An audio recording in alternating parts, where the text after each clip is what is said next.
Ladies and gentlemen, Spirit Tracks. Before we get started, a very small number, a very small discussion, thing, story, anecdote. I was staring at the word number, completely threw me. Over the lunch break, it was this big, red T-Rex plushie. My nieces had little dragon plushies, and they were like, "Rah," and I was like, "Rah." And they're like, "Rah," and we were fighting, right? I was like, "Rah," and she was like, "With the power of my dragon friends, we will defeat your T-Rex." And I'm like, "Rah, you're defeating me." But then I stole her dragon, and then I had the power of the dragon and the T-Rex, and she's like, "No." It was very cute. That's not what I'm here to tell you about, though. See, at a certain point, I had to be like, "Look, I gotta get to work. I'm sorry, kiddos." Like, aw. As I'm coming down the stairs, I hear, no, I didn't, Chill Penguin. I hear someone, an adorable little voice saying, "Wait, wait." I turn around, and I see my littlest open up the door, and just fling this downstairs as hard as she can, and then slam the door again. Hello. I just had to share that. So we've got a temporary companion for today. We're going to scooch in over here. Oh, hang on. There we go. For the moment. Yeah.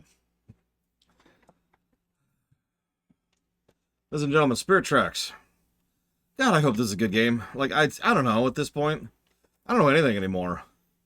At this point, I'm worried that Four Swords Adventures is going to be a bad game, and I love the crap out of that game.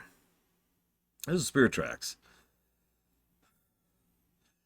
Big thing to remember. First of all, this game did not sell nearly as well as Phantom Hourglass, probably because it came out a bit late, and because there was already some shifting behind the scenes, and that's just normal, right? A lot of people didn't like Hourglass, and that's a very normal trend. If a game comes out, and it's not very well, the game immediately after it tends to sell worse. That's nearly universally true. Remember, the quality of a game in question is one of the least important things for how well it sells. That's unfortunate, but it's definitely true. It's only in much more modern times, where the availability of digital distribution exists, that games that get really good word of mouth, and thus people can learn, hey, this is a good game, tend to sell very well. And yeah, actually, Breath of the Wild did lose a huge chunk of its player base for Tears of the Kingdom. And yeah, FF8 sold so well because of FF7, and so forth. There's lots of examples of this. So, this is all over the place. It's a very common thing. So Spirit Tracks didn't sell nearly as well as Phantom Hourglass. And as usual, that's discouraging because I'm pretty sure this is going to be a better game. I'm hesitant on that. One of the really interesting things here is, as I mentioned before, Aonuma mentioned that Phantom Hourglass was his favorite Zelda game. But what he also mentioned was that one of the biggest things that they really liked about Phantom Hourglass was the worst part of the game. That they got near non-stop feedback about how its stylus controls were so awesome. You need to do that again. I should mention that's almost entirely from a Japanese audience. Make of that what you will. Originally, this was intended to be a rush sequel. Zelda does this from time to time. A lot of developers actually do this from time to time. You know what a rush sequel is. We're not going to do a full tilt. We're going to take the same engine. We're going to take a lot of the same art assets. I'm going to push out something that just has a shorter development time. Lower budget, but we feel like there's more we could do with what we put together. That's very normal, actually. It was actually more normal back in the day. But it's definitely normal now as well. Because 40-something, Spartan. Because it's logical, right? Like, generally speaking, you spend some time building up the engine and the mechanisms, the combat systems, the text rendering, and all the crap that actually makes the game possible. Then you make the content of the game, and then you're like, well, we might as well use all that extra crap to make another content thing, right? This used to be the mindset behind expansions, an idea which has basically died out in the modern era. But it is the same concept. Majora's Mask was functionally an expansion to Ocarina, and this is functionally an expansion to Phantom. But there's a couple of little weird asterisks, because that was the intention. They walked into this saying, yeah, we're going to go and push it out real quick. But then the dev time got fully doubled. That's pretty unusual, but this is firmly in Iwata's era now, and he was definitely trying to push a little bit of a different mentality when it came to the dev cycles. Now, I have no evidence other than the receipts of the timeline for what I'm about to say. But what I'm about to say is something I would put as extremely likely as being true. So remember, they're working on Skyward Sword. In fact, they were working on Skyward Sword when they were working on Phantom Hourglass. Not full-time, of course, but still. And they were working on Skyward Sword full-time during the development of Spirit Tracks. You're probably thinking, well, what's the significance there? Why would that increase the dev time of Spirit Tracks? Wouldn't that just diminish it? If you know anything about Skyward Sword, you know that had the worst production cycle of any Zelda to date. No Zelda game has ever had a more troubled production than Skyward Sword. This is not hyperbole. While some games have had longer dev cycles, looking at you, Breath of the Wild, Skyward was a mess. It took them several years just to codify some of the more basic aspects of the game, and there was a lot of fighting and arguments and drama, and a lot of a very heated, unpleasant atmosphere under the hood as so many people were pushing in so many different directions. Wind Waker was just rushed, Mr. Red. Skyward Sword was troubled. So, my thinking here is that based on the timeline, Spirit Tracks was kind of the let's take a breather game. Spirit Tracks was the let's use this as a way to give our developers a little bit of time. Let them degauze, let them, relax a little bit. And looking at the timeline here, let me actually pull it up right here. One of the things we know about Skyward Sword is that the last 2 years of development of Skyward Sword were really smooth. I can't help but notice that Spirit Tracks came out 2 years before Skyward Sword. Now, you can make of that whatever you want. That might mean maybe they were just stressed and crunched. This is, like I said, I'm reporting the facts as I know them and inferring based on those facts. Regardless, this game was in development at the same time and probably caused some issues.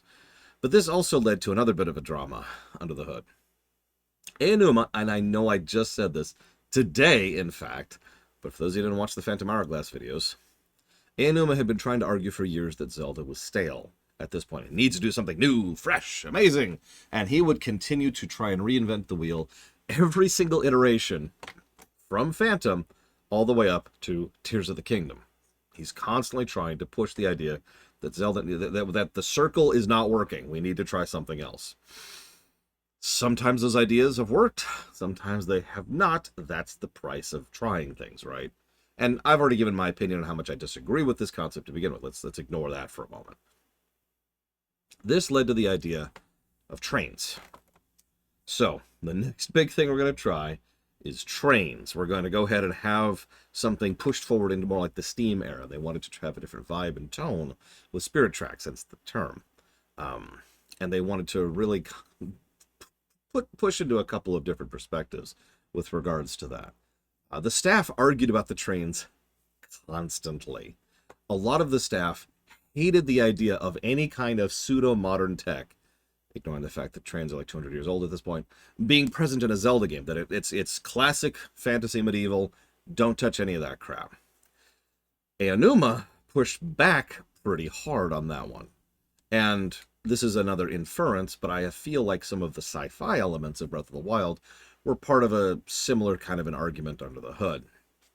Either way, I'll show a couple of issues, but it's worth noting the trains thing is not just a story thing, and it's not just a gameplay thing. It's actually both in several ways. But the big thing I want to mention right now is the trains are, originally the trains are going to be similar to Phantom Hourglass. You would actually trace your route and draw new tracks on the overworld.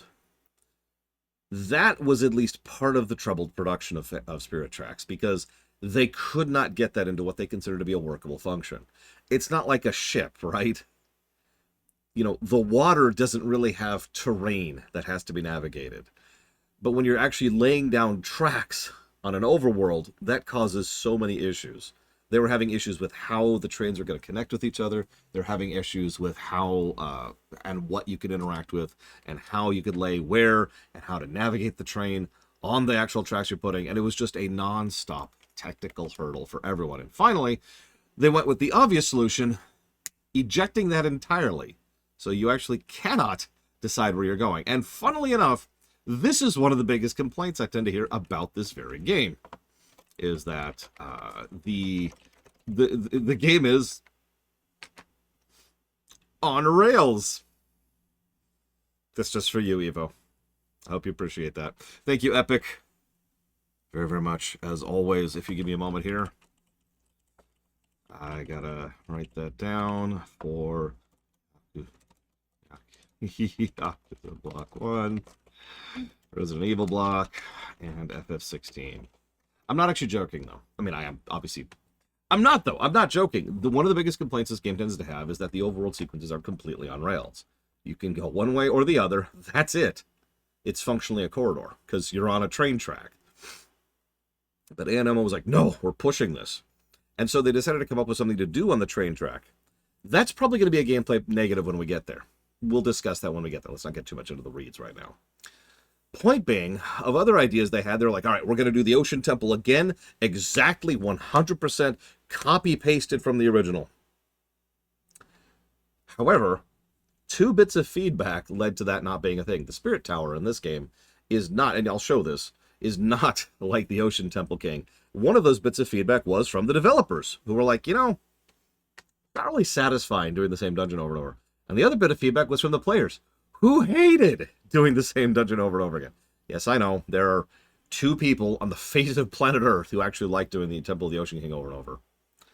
I'm sorry, I'm being a little exaggerated for the sake of humor. I'm not trying to belittle your opinion. 2 people out of 9 billion who actually like that dungeon. And so they decided to pull back a little bit on that, and we'll, again, showcase that as we go. The controls, this is interesting. As I was reading, apparently one of the biggest pieces of feedback they got was that the controls were nice, but needed to be a little bit better. And I don't know how, because I don't remember the controls being that differently. So we'll have to be paying attention to that as we go. I mean, last time we gave the controls 7 negatives, which is a new record, by the way. So we'll have to see what we think of that as we go. Also, they decided to have this co-op mode. So you remember in Phantom Hourglass, there's this one section where you could switch back and forth between controlling a Goron, who plays differently and has a different moveset, and then controlling Link. That was awesome. It was one of the better dungeons. In fact, I think it was my second favorite dungeon in Phantom Hourglass. They loved that idea and decided, let's make that a major feature. So we're going to have 2 characters we can control regularly in this one. Why don't we have a co-op option? Where's my goddamn co-op Zelda? Oh, right, it was 4 Swords Adventures, and it sucked, but we'll get back to that in a minute. Anyways, relevant point here. They decided to also gut the multiplayer mode. This is a weird one. I have no explanation for this. So they have a multiplayer mode, just like Phantom Hourglass did, but Phantom Hourglass had Wi-Fi connection. You could do it online. Spirit Tracks does not. You can only do it locally. Anyways, here's the other last tidbit I have to share with you, and then we'll move on. A lot of people I know, when we list our favorite Zeldas, this is one of the ones that comes to mind immediately, alongside Tetra. The Zelda in this game is a party member, spoilers, and thus tends to get a lot of screen time and a lot more characterization than most of the Zeldas do. Just by logical consequence, right? And so a lot of people tend to list her as one of the favorites. Logical, but I specifically mention this because this was actually a result of feedback from everyone that wasn't in Japan. This was specifically from Europe and from the United States and Canada, you know, the PAL and the US market, or the American market. A lot of feedback was they wanted a more active Zelda, they wanted her to have more relevance to the story, and they wanted her to have more personality. Yeah, that sounds exactly correct to me. What I find interesting, though, is apparently they did not get that feedback from Japanese players. I'm going to presume that's a cultural thing, because, but I'm not doing this to call out the Japanese players. What I'm also mentioning is that despite this feedback, and despite the fact that this Link and this Zelda are very clearly very close friends, who have a great deal of connection and relationship to each other, they're still doing the will they, won't they thing, just like they always do, up to and including Tears of the Kingdom. I still don't know why, but it's still a thing. Anyways, moving on. Why don't we go ahead and just let the game speak for itself?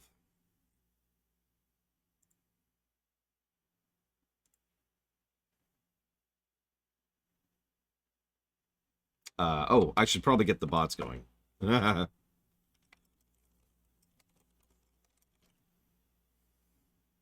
No, Mario is with someone a little bit more worthy of him.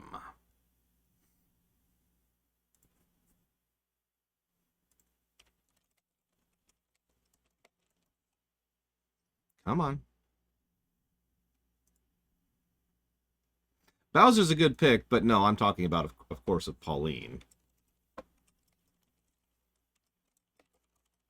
Come on. There we go. There we go. Sorry about that. Not that you notice or care. Why can you see my... You shouldn't be able to see my cursor. There you go. Now you can't see the cursor. Odyssey did do the will they, won't they? Which is why he's with Pauline. Have you listened to the lyrics, by the way, of the song that Pauline, canonically, is singing to Mario? No, I'm sorry. That's the new couple. I don't even give a damn about Peach anymore. She can go off and be married to Bowser for all I care, although that would be kind of cool. Boop. Oh, yeah. By the way, one last thing. Hope you like actually good music.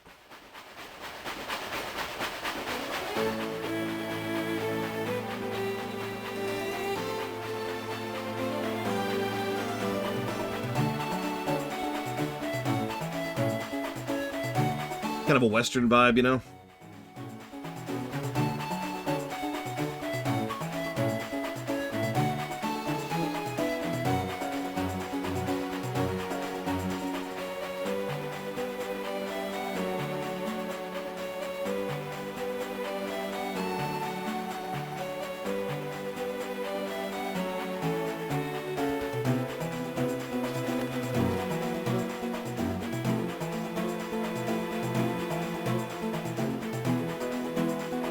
So, we were talking about this the other day. You know, if we could have like a cyberpunk Zelda or a Western Zelda. And I still say a Western Zelda would work. But part of the reason I say it is because we're basically about to play one.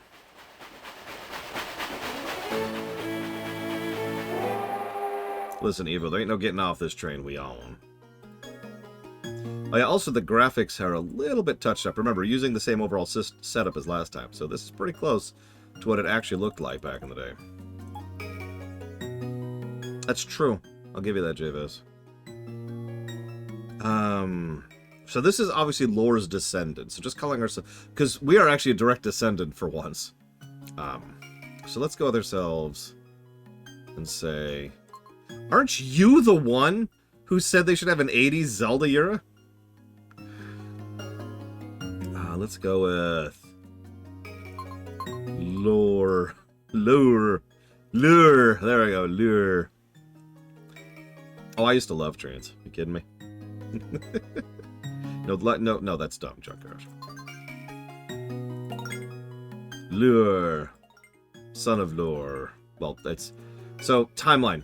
Let's talk about that briefly, Okay, here we go. Let's talk about that very, very briefly. So, as usual, there's the official canon timeline, and then there's reality, okay? In the official canon timeline, this occurs in the what they call the adult timeline, which goes Ocarina, well, actually, excuse me. It goes Skyward Sword, Diminished Cap to Ocarina, to Wind Waker, to Phantom Hourglass, to Spirit Tracks, and this is actually the termination point of this particular timeline. In Reality Land, this is part of the overall Wind Waker arc, which is a part of the Ocarina arc. So this is actually connected to Ocarina very distantly. In fact, we will have a brand new example of giving a negative to story right off the bat with this game. Savor it is probably one of the only negative stories we're giving in this game. Anyways, so in Reality Land, Ocarina starts this particular story arc. Ocarina branches off to Twilight, which then ends, and to Wind Waker. These three games are actually very tightly connected. Wind Waker then indirectly leads into Phantom Hourglass, as we talked about just a bit ago. Indirect sequel.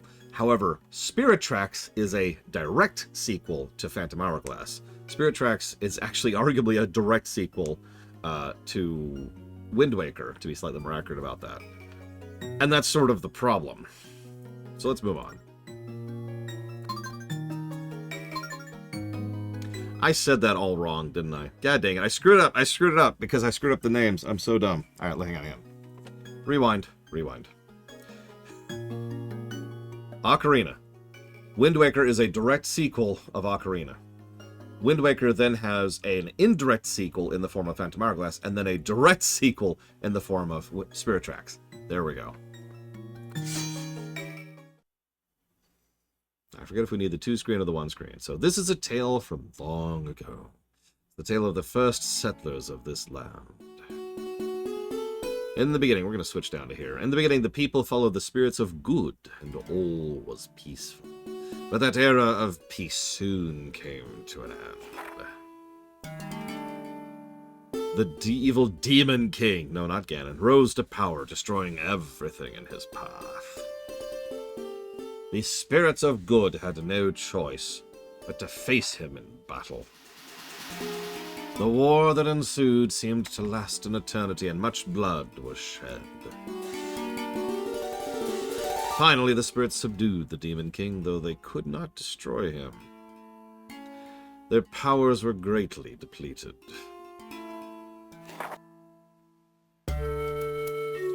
With their remaining power, they buried the Demon King's spirit in the ground. They built shackles to imprison him, and a tower that acted as a lock. And 4 triangles for some reason. These shackles cover the land to this very day. With their power drained, the spirits of good returned to the heavens. Suddenly bereft of both demons and spirits, this lad was entrusted to us.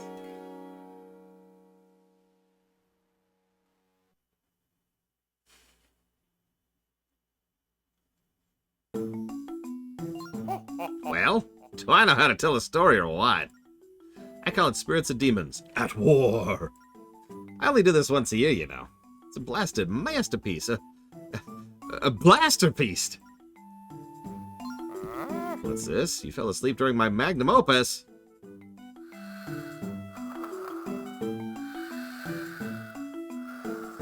Why is Link always asleep? What?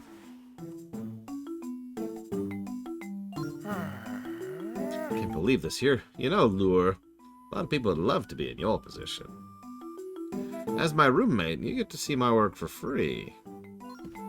Plus, I'm not getting any younger here. This story might be the only thing that proves I existed. Can't you pay attention for 1 minute? Listen to an old man's final creation. You listening to me, Lure? Yeah, sorta. Okay, I can take a hint. Sorry for boring you. Look, here comes your mentor. Hello there, Alfonso.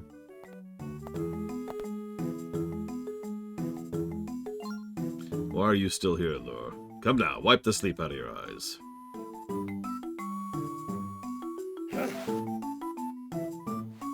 Wake up, wake up, wake up, wake up! Today is a very important day, you know. It's your audience with the princess, who we have no pre-existing relationship with for some reason. You won't amount to much if you don't pay attention. Do you want your engineer certificate? Well, the graduation ceremony's at the castle. Princess Zelda herself is going to do the honors.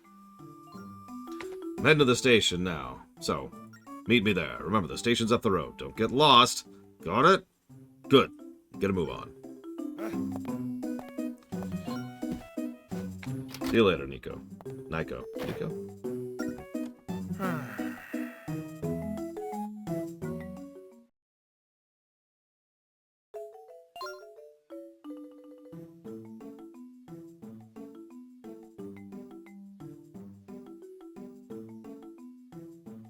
I might be misremembering. I'll be honest. I am very stupid. But I do want to mention one thing. So for a bit of perspective, again, timeline. This is about a century, or to be more accurate, about 3.5 to 4 generations after the events of Wind Waker.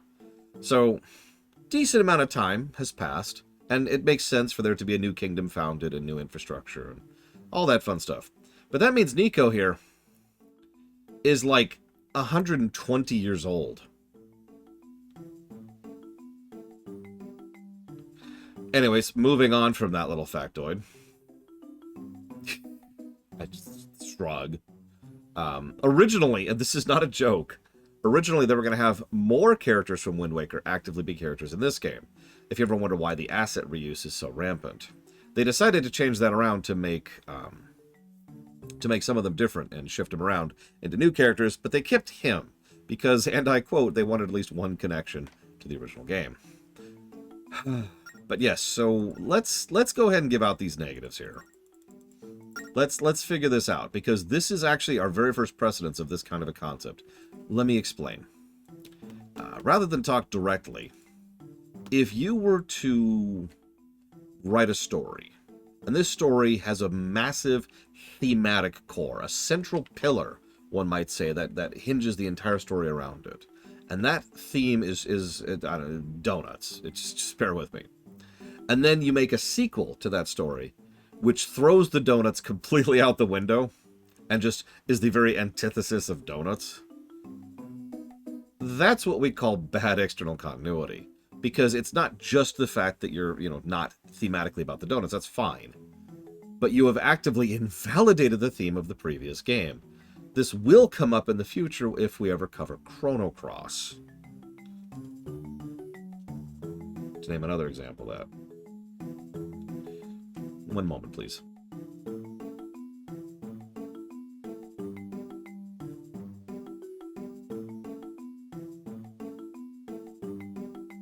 That's true, Frieza. As with all negatives and positives, it depends on the specific implementation.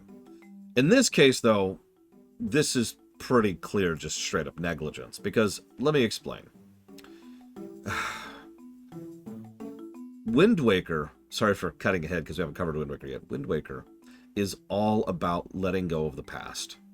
The entire thematic core of that game, down to its bones, is about different people's connections to the past and how we need to be able to learn to move on and move forwards.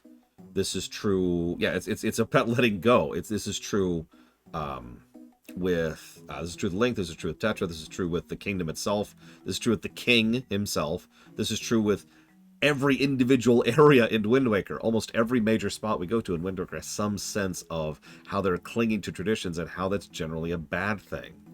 And of course, the main villain, Ganondorf, his main motive is to revert things to the way they used to be. That's his primary goal. And at the end of that, all of that is thrown out the window in a good way, because the whole point is that the king, King Rome, finally acknowledges that you need to be able to let go of the past at some point or another. So they do. Let Hyrule stay buried. The world is not fixed. The world is not saved. And it's actually a really, really great, amazing, wonderful ending and thematic core. And it's awesome. Wind Waker is such a good story. I've said it before. I think Wind Waker is going to kill it on the story axis of all the Zeldas. But I'm getting a little bit ahead of myself. Point is, that's awesome. So, they went off. They did a side adventure called Phantom Hourglass. And they came back. And then they sailed until they found a new land. And they were like, yes! We will make this new land Hyrule, and we'll make it exactly the same as every other Hyrule in the past.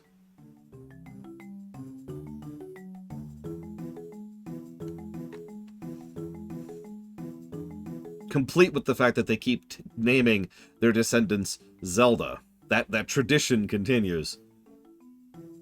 Despite the fact that the previous one, the one who got here for the first place, was named Tetra. Yeah, it's a little jarring, And it's very. And the reason this is so egregious isn't just the fact that this is spitting on Wind Waker, but it's so unnecessary. It would make so much sense if they just established this as a new land with new... They're already going into the trains thing, right? Dig into it. Lean into that kind of pseudo-steampunky, Midwestern kind of vibe, right? And just have this be this new this new era, this new land with these new rules and the new rule set. And it wouldn't even take that much changing under the hood, story-wise, to do a polishing pass of the script to make this change happen, and then bam. But for all of Aonuma's constant talking about having to innovate, they couldn't get away from doing the bog standard setup for the setting. And I'm really confused by that. Now, someone in chat actually mentioned this earlier, and yeah, it's probably because of the fact that Aonuma is not a story guy. He's a gameplay guy. He's all about mechanics and the gameplay thereof, and we'll see that in this game. We saw that in Breath of the Wild, right? But yeah, I feel like they just they dropped the ball here, just like in Chrono Cross. So, how many negatives? Because this is our first time we've seen a sequel of work. We've covered so many games and so many sequels, but this is the first time we'll see a sequel of work that actively spits on the previous work in a way that actively diminishes the enjoyment of this work. And this is establishing precedents. This is going to come up in future games. I'm a little surprised it hasn't come up yet, to be honest with you. Hey, Retro Justice. It's good to see you. Let me phrase that slightly differently. It's good to see that you're still here, for whatever that's worth. Not because of your support, though.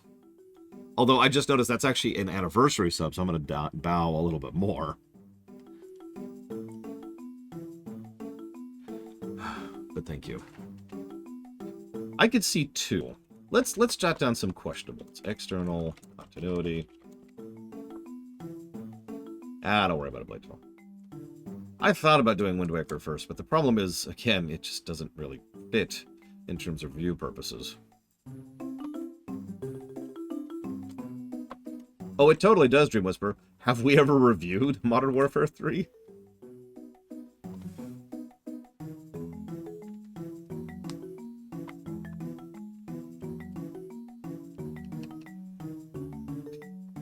No, exactly, Frieza. So we're going to jot down some question marks here.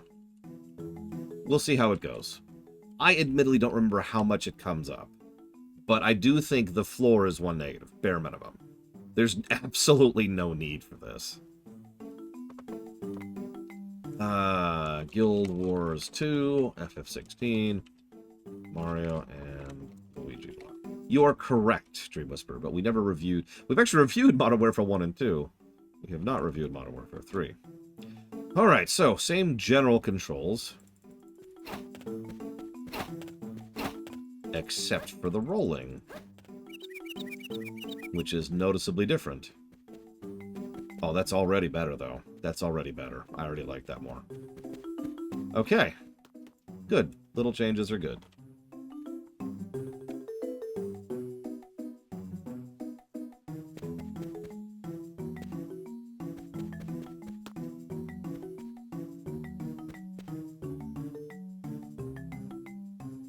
Yeah, you know what? Even though we will never review it because I've actually vetoed it, Diablo 4 would be a perfect example of this kind of a negative. And trust me, Diablo 4 would probably get a minimum of 3 negatives for this exact same point. And yeah, Chrono Cross is another example of this as well. Forgive me for not going into it, Baron. I've already been yelled at once in the comment section about that. The long and the short of it is D4 spits on D3, end statement.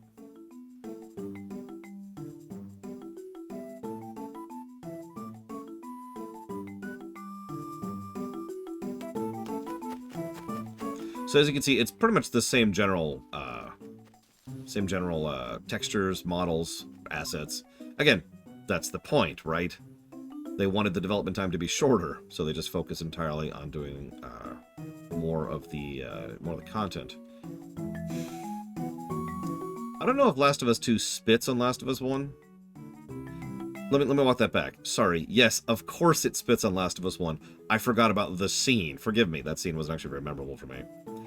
However, if you remember when we reviewed Last of Us 2, we absolutely piled some negatives onto the game for just the world destruction. We even came up with that term during that stream. For those of you who haven't heard it before, world building is obvious. You're building up the world, the culture, the rules, the magic, the economy. how trade works, how people interact with each other, stuff like that, right? That's world building. So world destruction, thus, is the exact opposite, when you are doing stuff and writing stuff that actively diminishes and breaks down the world that you have already created. If you are a fan of Star Trek, you're very familiar with this concept. Good job, Lure. Tapping is your friend. To chat, just tap and talk, and there's a bunch of rocks. Oh my god, could you get rid of these rocks, please?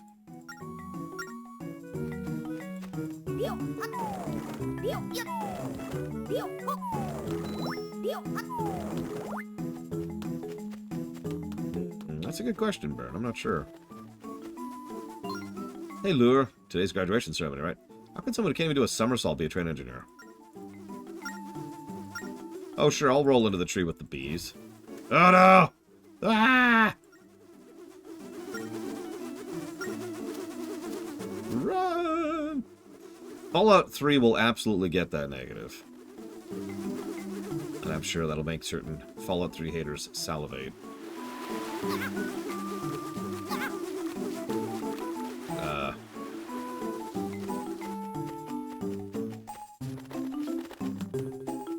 Okay. We're probably never reviewing Fallout 4, honestly.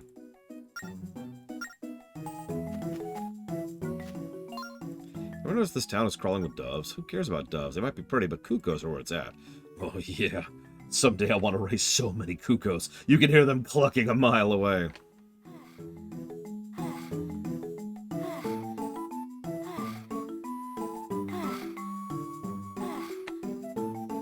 Now, that's an interesting statement, Ross. I suppose that gets back to what Frieza was saying. As I've said many, many times, something being a thing is not a positive or a negative.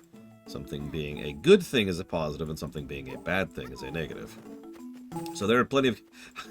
Remember when we really first started the review system, like when we first started building it, well before the Oblivion line. And some people were like, hang on, you gave a plus to, you know, changing the continuity in this game, but then you gave a negative to it in this other game. You're inconsistent, and you're dumb, and you're literally Hitler. And I remember just being boggled by how stupid of a comment that was. Because it's like, of course it's a positive here. It improved the story. And of course it's a negative here. It reduced the quality of the story, right? That's what a positive means at its very, very fundamental core. So sure, it is entirely possible to spit on the previous thing or retcon something or whatever and actually make it better. We usually associate retcons with bad things because we're used to bad retcons. And my tie is off center. There's my beauty. My boy.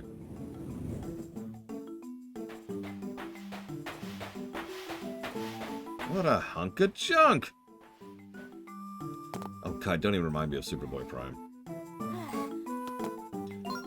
Do you understand the significance of today? In order to become a train engineer in this kingdom, you must have an audience with the princess. If she grants you her permission, you can finally operate a train by yourself. Yeah, exactly, Blade Travel.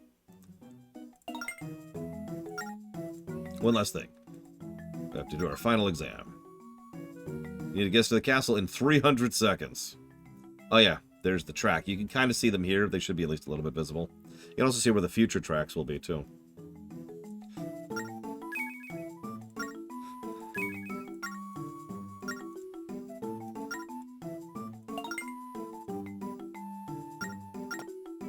Legally? Probably, Rex. Yeah, absolutely. So, the games are actually pretty unclear. Here's the thing.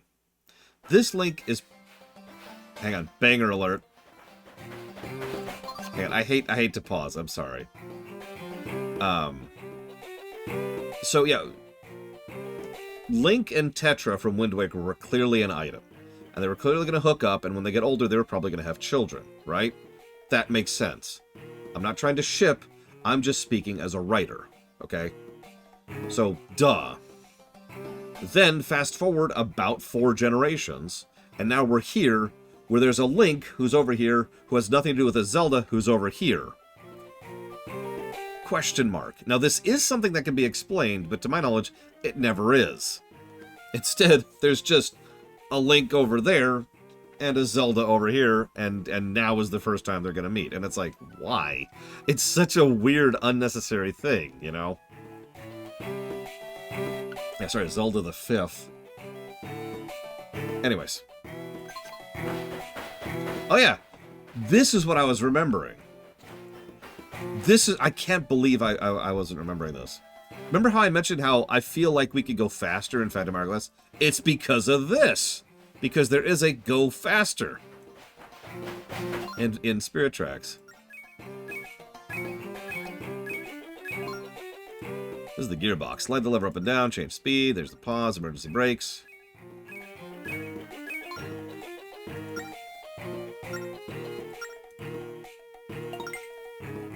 You know, so there's a couple of options they had here. I'm curious which one you all like. Okay, fine, just for you guys.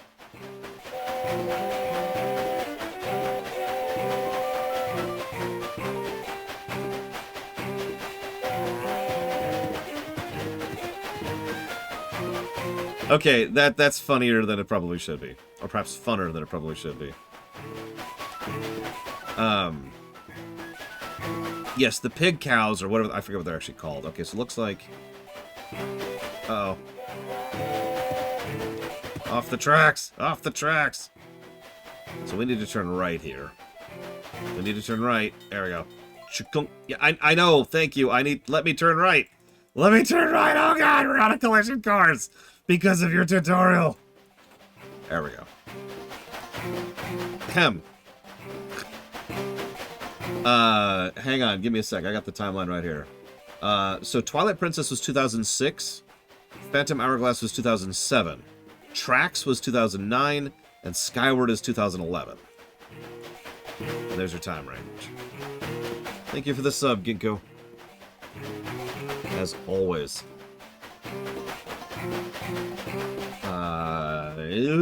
If you want to put that towards up to 3 things, please let me know.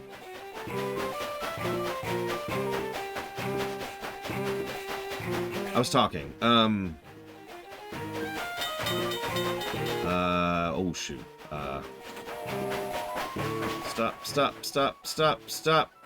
Stop. Okay, we're okay.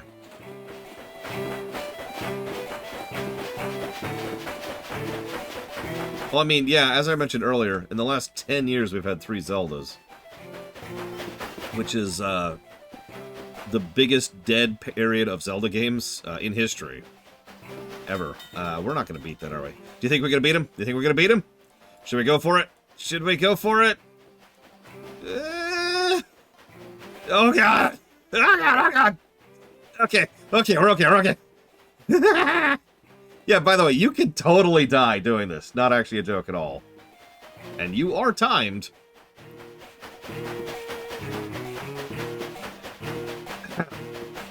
What was I saying? Something about, Zelda and killing people. God, I don't remember. Did they really, Rex? That's funny. Faster gear. Shorter to Zelda games. Like, right. Why is this Link? So let me ask you a question. Preference. This is what I was going to ask you, preference-wise. If you had a choice, you have to pick one of these 2 things. You know, I'm the boss. I've got a big cigar. My cigar is so huge, you guys. It's just I just have the biggest cigar. I'm like, all right, everyone. Here's the deal. You're gonna go ahead and you're gonna do one of these 2 things. You gotta tell me which one you prefer. If you don't tell me which one you prefer, we're gonna have some trouble. You have to clean out your desk. You understand? So here's your 2 options. Either 1, we're not playing Link, and Link is if there is a Link at all, there probably isn't, is in the castle with Tetra, or we are playing as Link and our Tetra is back in the town with us, and there's someone completely unrelated in the castle. Which one would you prefer?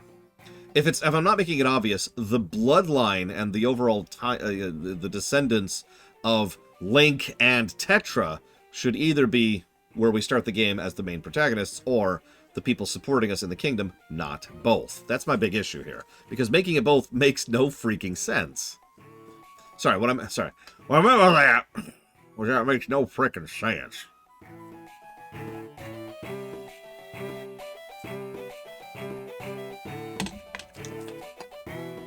Alright, almost to the calves here. Yep. Tetra ruled on high as Sultana. That's actually a really good point, though, Fraser. From a pure world-building perspective, it makes more sense to me that Tetra is back in the town, and that her descendants decided to take up the art of, you know, managing a train. And yeah, brand new royalty, which has nothing to do with Tetra or the Hyrulean line, which makes sense. Whoever the new princess is should not be Zelda, because again, it's the same exact reason this place shouldn't be called Hyrule. Hang on. So that's like the second best song in the game. Yeah, no, exactly, Frieza. Brand new kingdom, brand new era, brand new princess, if you have to have a princess. Boom. You know what else? You look good handling a train. That's the surest sign you're going to make a great engineer. Yep, I'm sexy. Good night, Evo. Sleep well. Old Rasil. Now, just head to the castle for your graduation ceremony to the north. You can't miss it. Good luck, though. Someone mentioned that this could be smoothed over with an interquel game, and, you know, I was actually thinking about that ever since they said that. So, props to whoever said that. I missed the name. Forgive me. It would actually be kind of cool in its own right. Like, I don't know if that would diminish the negatives we give this game, but it might work in that game. Hear me out. You know, Tetra and Link are like, we're cool. We're going to go settle in this own little side town. We're going to be cool. And then, like, someone, once they find the new land, and once they tell everyone about the new land, people show up to the new land, and they're like, oh my god, we've got to name it Hyrule. We've got to have a descendant of lineage. We have to call every female descendant of the bloodline Zelda. And Tetra's like, what? What are you doing? No. And they're like, no, this is a great idea. And Link and Tetra basically get shouted down by the traditionalists, let's say. And it turns out the overall plot is that these traditionalists are actually doing this as a way to call back to the glories of old, as a way to maintain their political dominance, to get everyone to listen to them. And naturally, in the doing of so, they cause some issues, and that's your big boss of the game, and blah, blah, blah. But that's your premise, right? And that might work, but I don't think it would diminish the negatives here. Hey there, Lure. How'd your graduations today? You know, I've always had a lot of respect for engineers. Thanks to them, we can go anywhere we want in the kingdom. Plus, they even transport our goods to different places for us. Yep. When you graduate, I hope you'll take me out for a spin somewhere. By the way, do you know who built these railways? People say they've been here since before we got here. How could that be? You're an engineer, right? Do you know anything about this? Yes. What's that you say? Tracks were built by the spirits of good. Where do you get these crazy ideas from? A history book, you goddamn... Yeah, the textures... I don't know, you're the expert here. Yura's gone.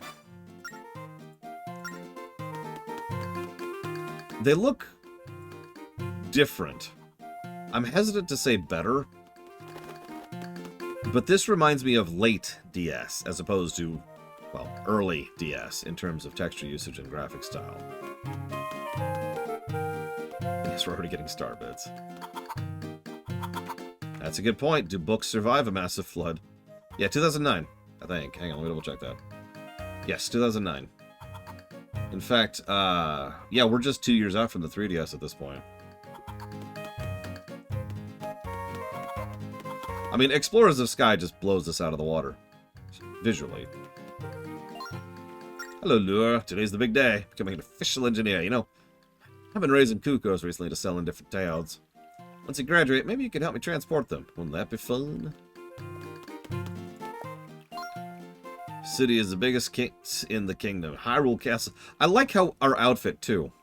No, seriously, I like that we've got this engineer coat, you know, overhat and hat thing, or overall and hat thing going on. It's nice. I like it. I just missed that whole dialogue because I was stuttering over my own words. The city's the biggest in the kingdom. Hyrule Castle's up north. It's pretty impressive, but it should be. That's where Princess Zelda lives. She's awfully pretty, but lately she doesn't come around these parts much. I guess she must be busy doing princessy stuff.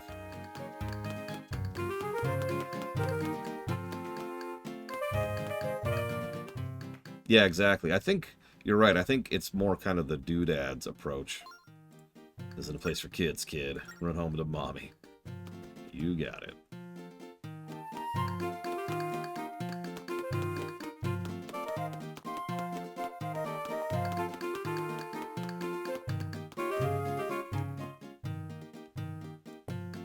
Oh yeah, did you hear the Yoshi drums, by the way? Which was not in the previous game.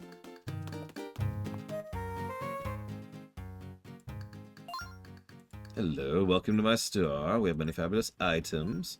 Treasure, treasure, shield. How much does all this stuff cost? Shield is 80. Rid potions 100.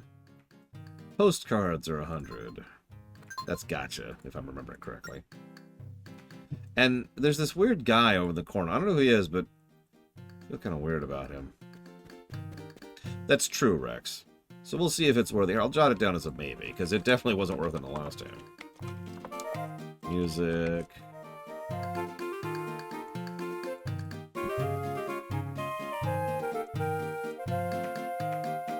Putting a whole bunch of question marks here. Give me just a second. We'll find out, Blade Duval. The biggest memory... Excuse me. The biggest negative memory I have of this game is the goddamn mic. That's almost assuredly going to be a negative. I think I told you about that during the rumination. I had trouble actually progressing through an MSQ, a mandatory section, because the mic was just like, no. Yeah, thank God this time I could just skip right by that. I hope. That's the hope. Thanks to the key bindings of the emulation. Oof. Frickin' mic. Doodads. Okay.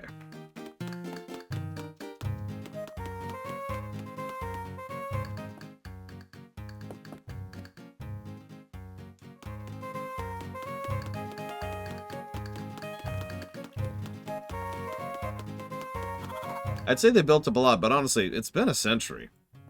For once, the passage of time is actually pretty much exactly what I would think it would be.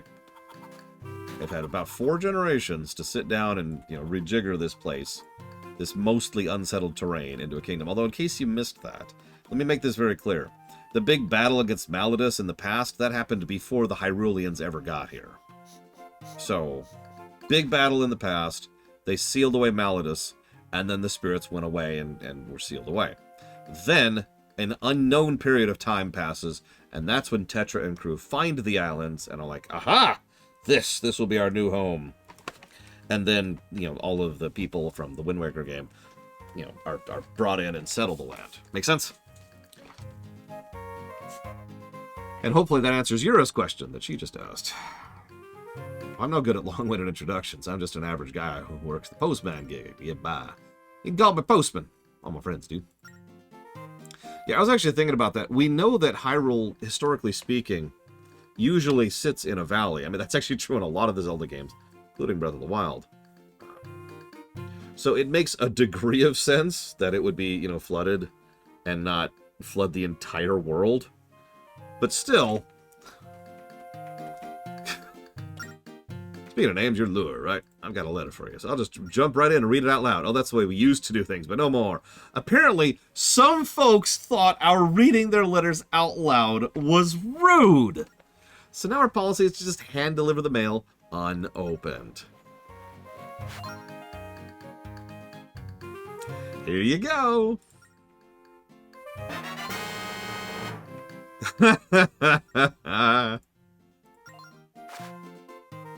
Someone clip that, because we already did the clip of the other one, right? Let me open the letter. Here, Lar. Sex! No, don't clip that part. Just the earlier part. She's very real, Suffocom. She's so real.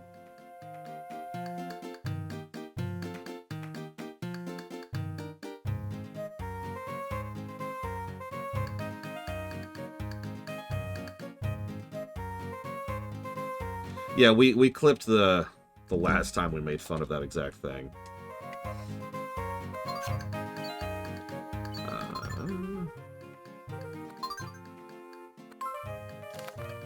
Dear Lure, a new postal system has started running today. If you're reading this letter, it means my new postman is doing his job right. Oh my gosh.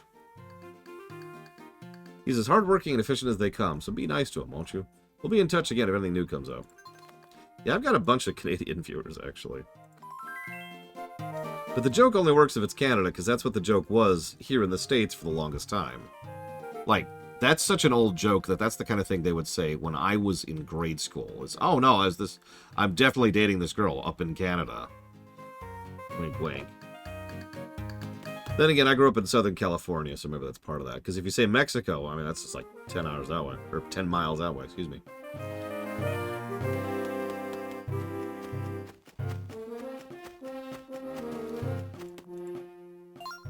Well, as a kid, we're kind of busy protecting Hyrule Castle right now. You got no business being here? I suggest that you scram. Really, Savicom? Wow. Too many Canadians. Oh, God. They're taking over chat. If I suddenly start saying I'm sorry all the time and you know, being overly polite, you'll know what happened. Yes, we have literally already had more music variety than Phantom Hourglass. Like, I'm telling you, like World War I aesthetics, right? Not the actual Great War. That's the gigantic mess of horrible death. No, I mean, just, you know, another, like that era, right? It's a fascinating era visually and aesthetically, and they almost never actually use that when it comes to fiction.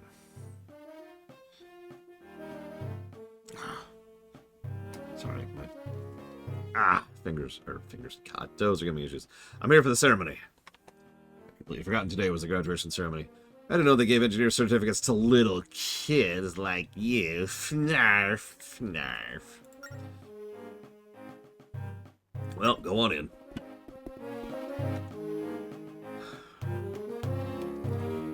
Listen, all I'm saying is... See, I would say something about Quebec, but literally no matter what I say, it would be like, ah! Let's not do that. Princess's throne room's up these stairs. Only invited guests are allowed in. What that means for you is, get lost. Oh, I gotta decide what voice he's gonna have.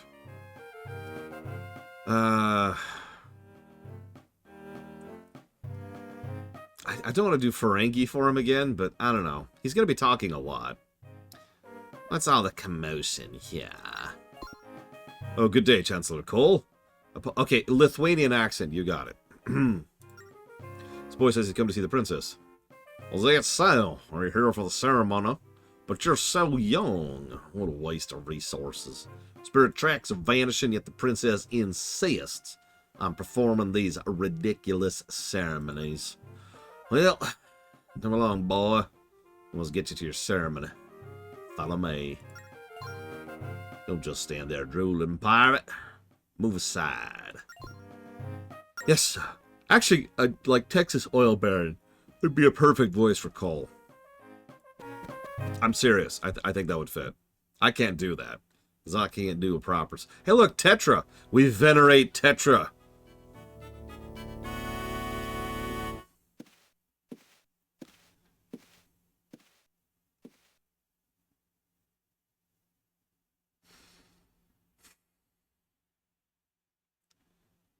That's kind of the direction I was going with it, Blanchard. Wow, she looks exactly the same.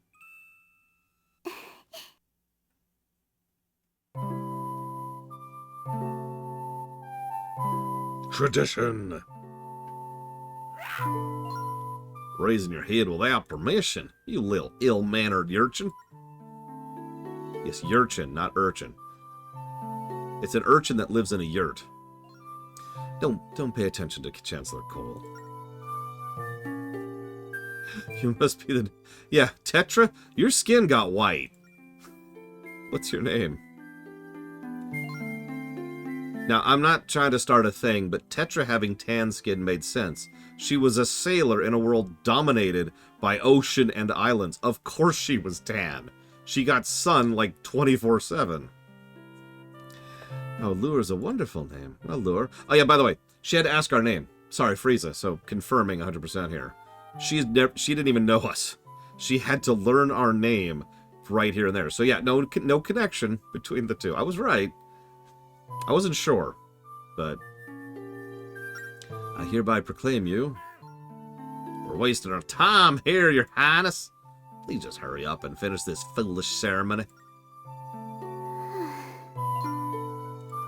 Very well, Chancellor.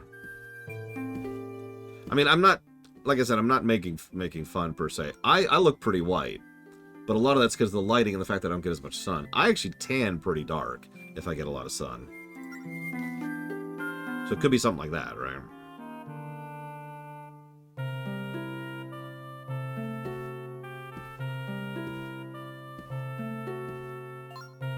I hereby recognize our newest royal engineer, Lure. Work hard, for we all rely on you, Lure. You got your royal engineer certificate. Now you're a full-fledged engineer. Listen, the scheming vizier is such an old trope that it goes back to, like, written word. As in, like, some of the earliest examples we have of written word.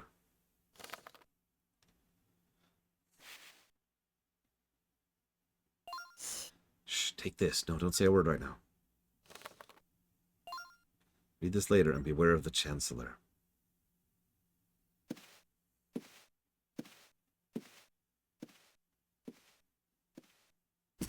Oh, I say. Yes, the ceremony's over, so I suggest you move along. Why don't you go polish your train or something? Not that it matters much. The thing will be useless before long.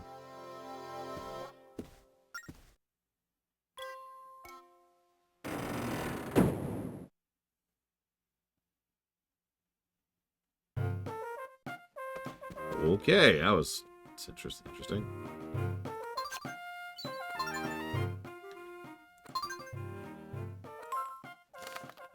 I have a great favor I must ask of you in person. Follow the secret path at the top of the screen. Oh yeah, speaking of which, pluses for the map for the exact same reason as the last time. It's a good freaking map. Plus, plus, plus. So, up here, we're just going to do the same thing. We're going up here. Let's go.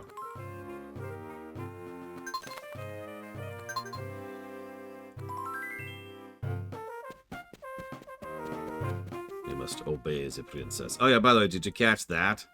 Speaking of references gone wrong.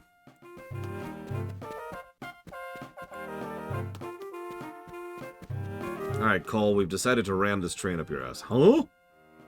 Yuck! Yep, that's right, we're gonna yuck you.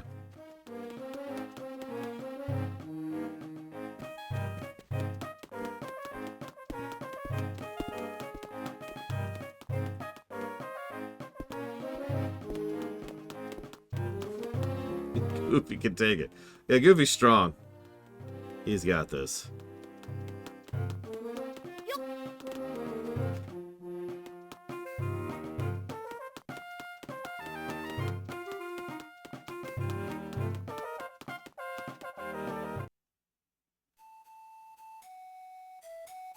If he is a tank, literally. Well, he has the role of a tank, literally. God damn. The moment I saw that flute, just the PTSD hit me right in the face. I'm so glad you made it, Laura. Did any of the guards see you on the way here? Nope. That's great. Listen, you're the only one who can help me. Why? Like, I don't mind being the PC, but you gotta explain why I'm the PC. As you know, the Tower of Spirits has protected our kingdom for ages. The tower connects all the spirit tracks that crisscross the land. However, for some reason they seem to be vanishing from everywhere. Something must have happened at the tower to cause all this. I must go there to investigate. I've heard tale of a sage who guards our land and lives in the tower. Gabora, something like that. Perhaps she might be able to shed some light on what's happening. Chancellor Cole forbids me from leaving the castle due to safety concerns. I think he just doesn't want me to go to the tower, though. Why? It's clear he's hiding something. I have the feeling something terrible is about to happen. That's why I absolutely must get to the tower. What do you think? Will you take me on the train? Duh. Thank you so much. Alright, please put on this right away. It's a recruit uniform. The guards are starting their patrol, so getting past them won't be easy. But if you wear this, they'll think you're one of them. Oh, goody. We go from our awesome outfit to the bog standard. Cool. Yes, please turn around while I'm changing clothes. Thank you.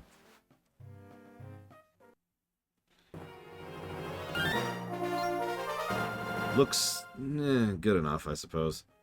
Yeah, it looks like crap to me, too. You know one thing I did like about Breath of the Wild? Not being married to this stupid outfit. I could wear it if I wanted to, and that's cool. But I didn't have to.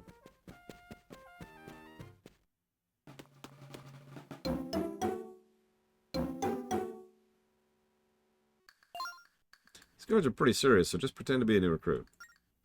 That way, if they see you, they'll just think you're one of them. But if they see me, I'm sure they'll make a big fuss and won't let me out.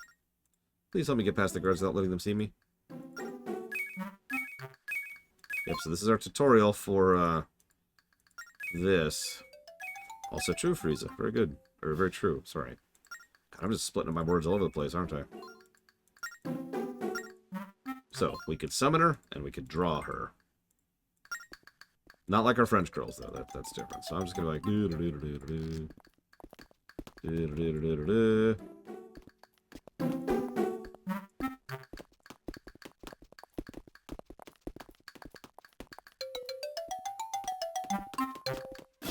Gotta have our stealth sections. Better not go... what? What? What? What? What?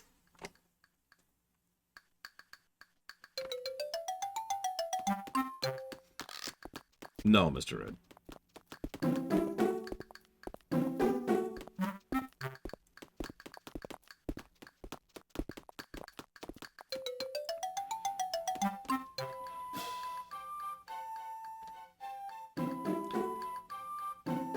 By the way, this is now our third instance of Yoshi drums already. Yeah, we just pull out our knife. Sorry, I gotta get the princess to safety.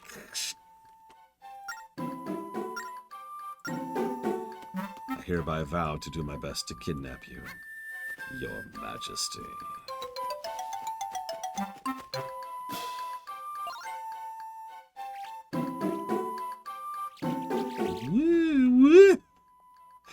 And she will dutifully follow whatever pattern she wants. Just... I'm sorry, I shouldn't find this as funny as I do. But then again, I have read Awkward Zombie. Points if you get it.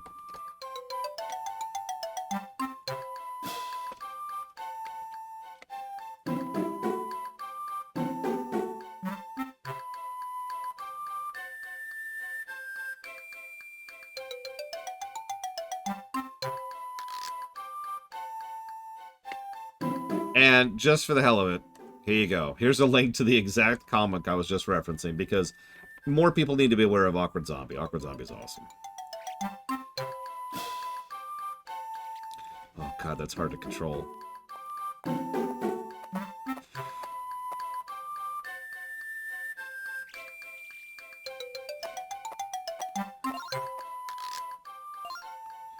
have work to do. Why don't you cut the grass or something? Very well. But I don't have a sword, sir. I don't have a sword to cut the grass with. Sir, could you give me a sword, please? Sir, could you give me a sword? No, sir, look at me. What? Just look at me, sir. Trust me here. What's that look for? Some in my teeth? Yes, sir. Let me look at your teeth very, very closely.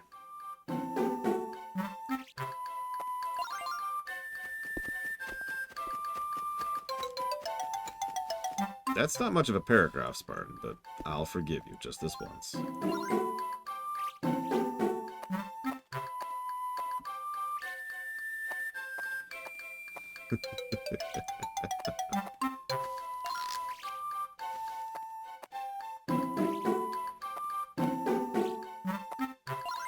That should be safe. Safe for no reason.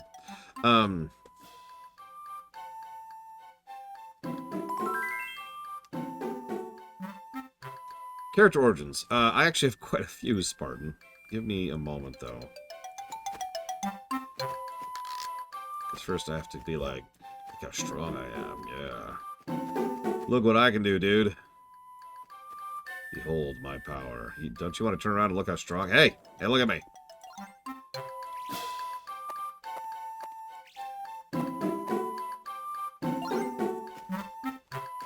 Hey. Keep looking at me! Uh-oh. Okay.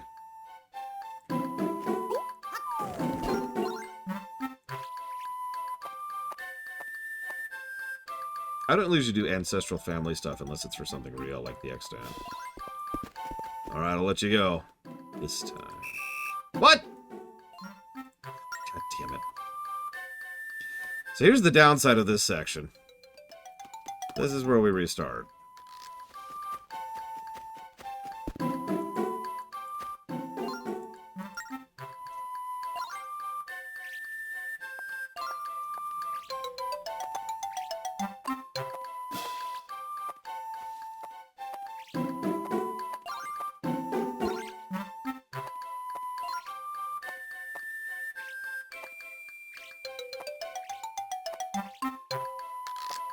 Like, I get where we're going with this, really, but holy crap. This just takes so long to do, even if you're doing it well. Yes, you would never slacken your patrol duties, would you? You're such a good sword person. Well, you have a spear, never mind. You're worthless.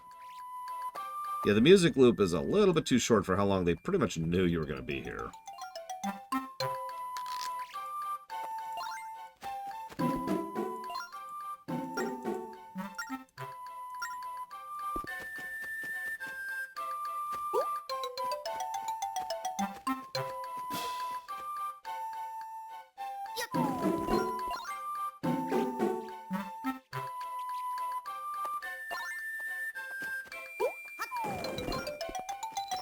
Die, monster. Monster guard.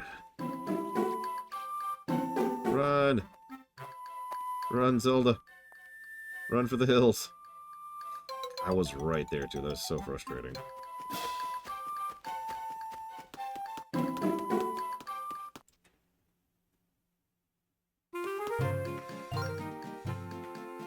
We did it! We made it out of the castle. Now let's board the train and head for the Tower o' Spirits.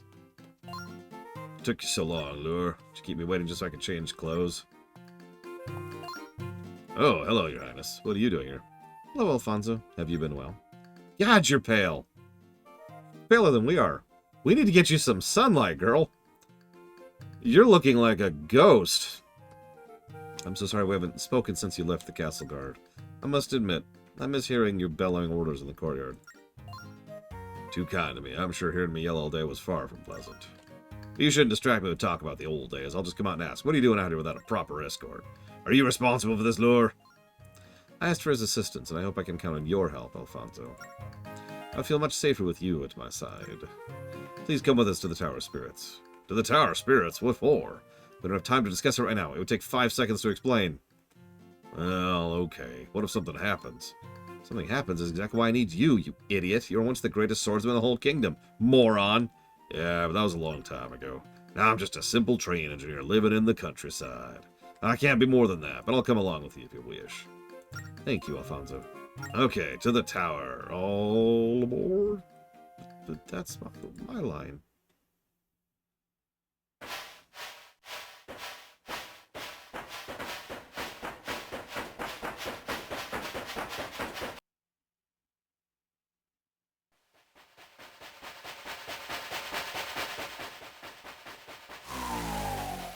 Uh-oh.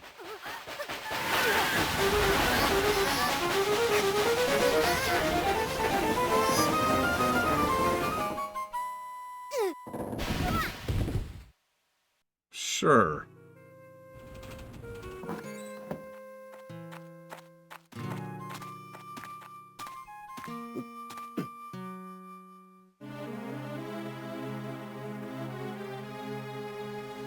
I'd make a joke for Jongo, but he's not even here. Let's look over there.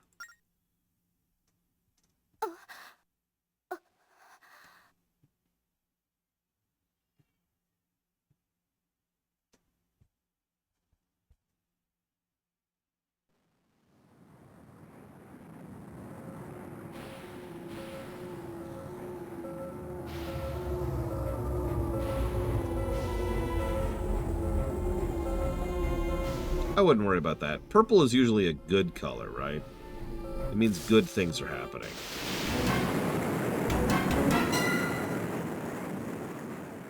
Yeah, good things.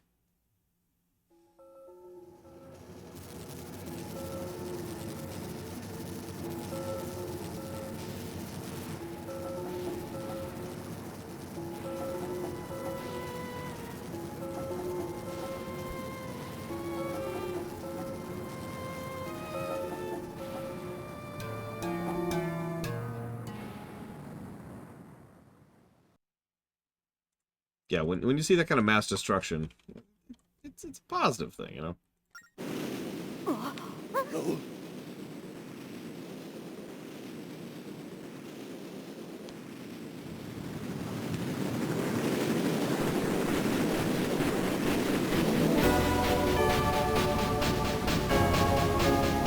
You can tell it's an evil train because it's a diesel.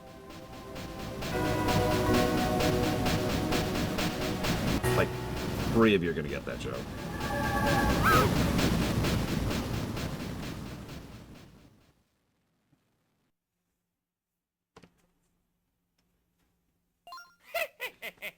Now for a leisurely stroll, Your Highness. I don't know who's talking. Oh, it's Cole.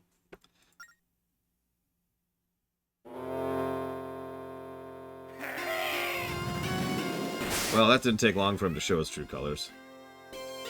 Him. Who else? Who do you think is really in charge?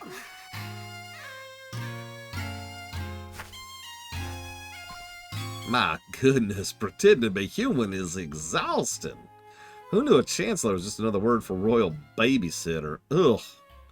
I meant to keep up the ruse a bit longer. But you pushed me to this, princess. Bringing in the boy and the engineer didn't help neither. What are you talking about?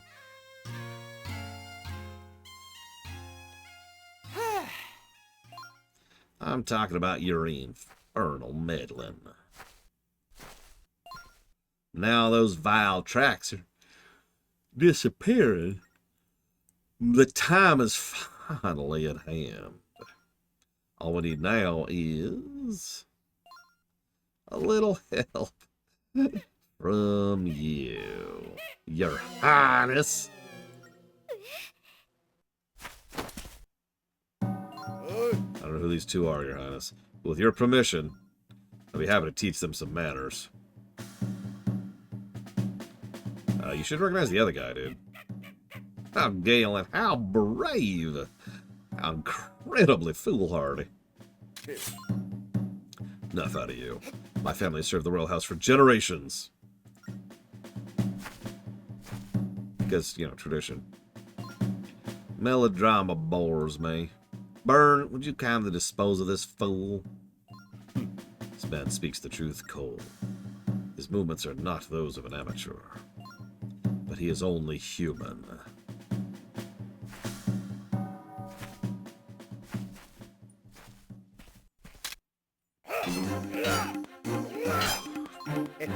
Told you I will defend the princess at any cost. And I told you, you're only human.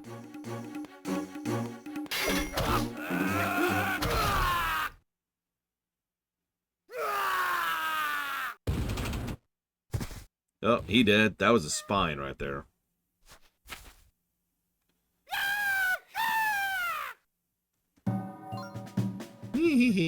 Oh, Burn. Brian? Byron? God, I don't know. You do know how to put on a show.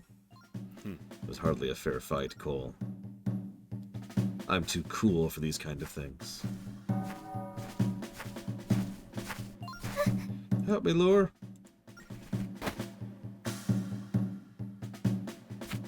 Go away. Well, we're dead. No, don't come any closer.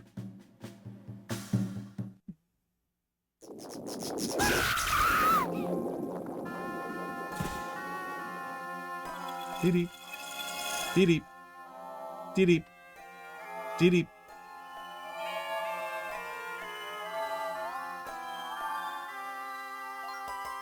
Good work, Baron. That takes care of the first step of the plan. Our work here's done. Come on now, Baron.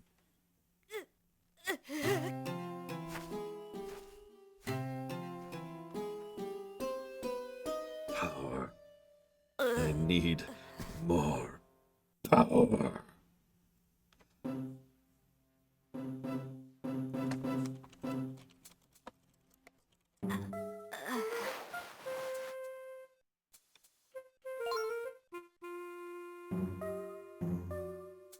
Welcome back, my boy. You were playing cards while you waited for me to get up? Was this a cure all the back and not a word of thanks? Sorry. Glad to see you're finally awake. There was some hubbub outside.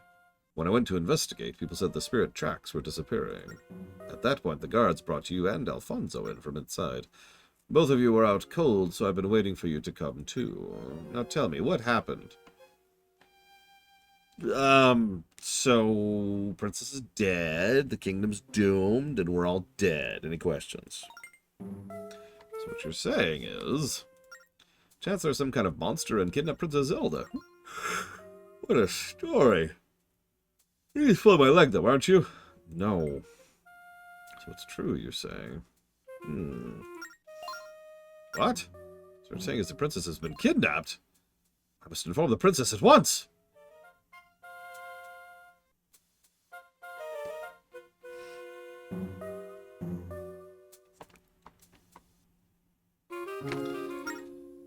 Oh, yes, that's right. She's not here. Well, I'm at a loss of what to do. What to do? Hi, Lord Atlantean.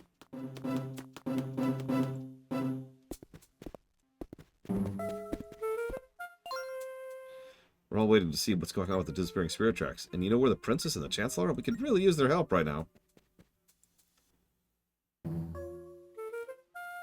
God, apparently, Blade of all. Jeez Louise. Hello, hello. Guards, please help me. Can any of you see me? I need your help.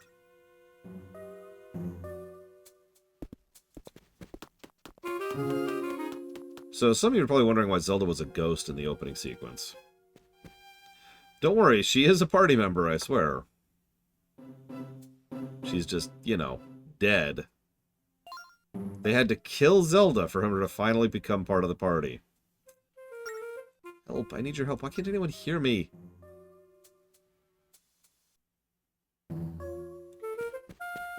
Yeah, she did.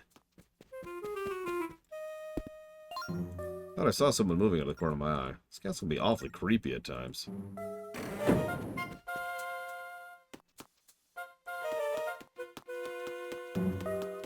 Dead, soul ripped out. I mean, tomato, right? Generally speaking, if you rip someone's soul out, that's what we qualify as dead.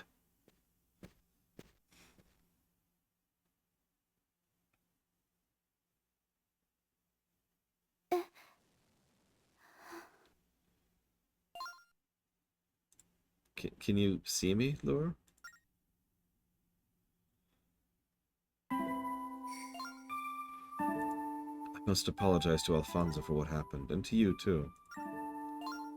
I never knew the Chancellor was capable of such evil. All these years, I never noticed what he really was. Yeah, I was going to talk to you about that. Are you, like, just this incompetent normally, or... Tower of Spirits breaking apart. You saw it too, didn't you? Must have something to do with dark forces. No, I've played that game. It's alright. They made the spirit tracks disappear. This must be the handiwork of Cole and his cronies. What could their goal be? He said something about the spirit tracks vanishing. What do you mean by that?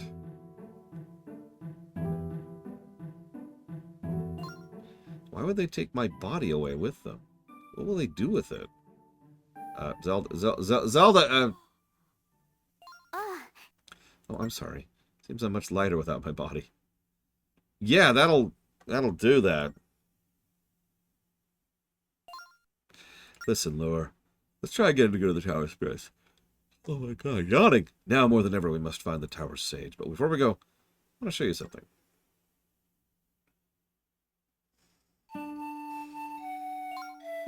Spirit flute is a prized family heirloom. It's been handed down for generations. Yeah, about 4 of them. Originally belonged to one of my ancestors, the one who founded this kingdom. It's my greatest treasure of all. I can't carry it while I'm in the state, as you can see. But I'm certain it's meant to protect me. I can hardly ask you to do any more for me. But will you take this, and will you come to the tower with me? You're the only person I can turn to now, because you can see me, because...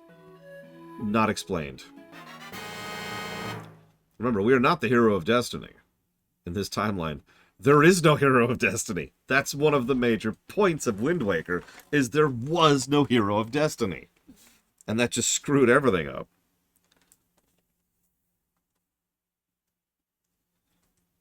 And then, you know, allowed things to actually get started anew and break the cycle and blah, blah, blah.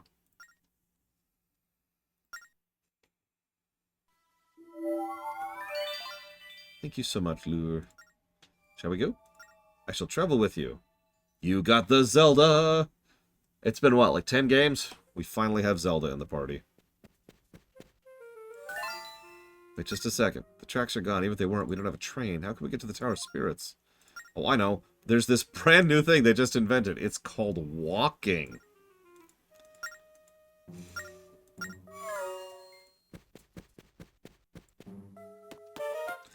Now, in fairness, Zelda's not very familiar with walking right now.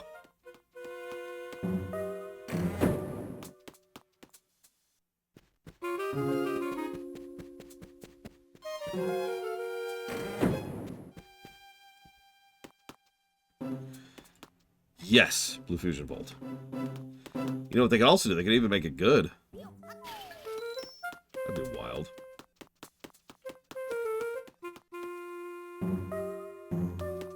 Paper Zelda. Now with 100% less Ganondorf.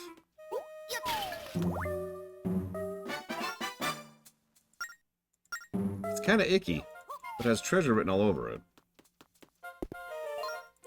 What is it, huh? You want to leave through this door? Well, I can tell just by looking at you aren't adequately prepared. There are all sorts of strange beasts there, so you need to get a sword. He's right. Heading to the Tower of Spirits without a sword is too dangerous. Why don't you find the guard captain? Ask him to loan you a sword. He'll probably just think you want it for training. Okay. Yeah, Mario actually has 2 RPG series. 2 completely distinct franchises to himself. Zelda has none.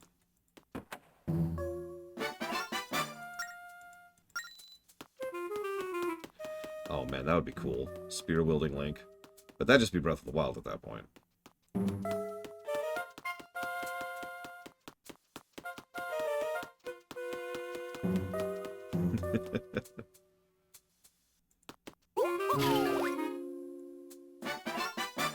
Demon fossil. It's like a normal fossil, but more valuable. There's a lot of demon stuff in this. Did we have to settle this land, Tetra? I know it's like the first landmass you found, but like, could we have picked a better landmass?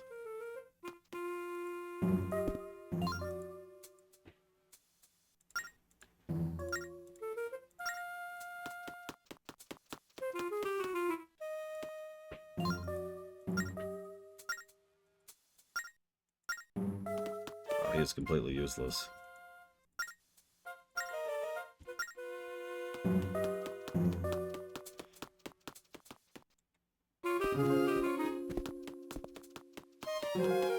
No, I'm not really joking, Rex. If you pay attention, there's a lot of hints that this land is, I don't want to say cursed, but,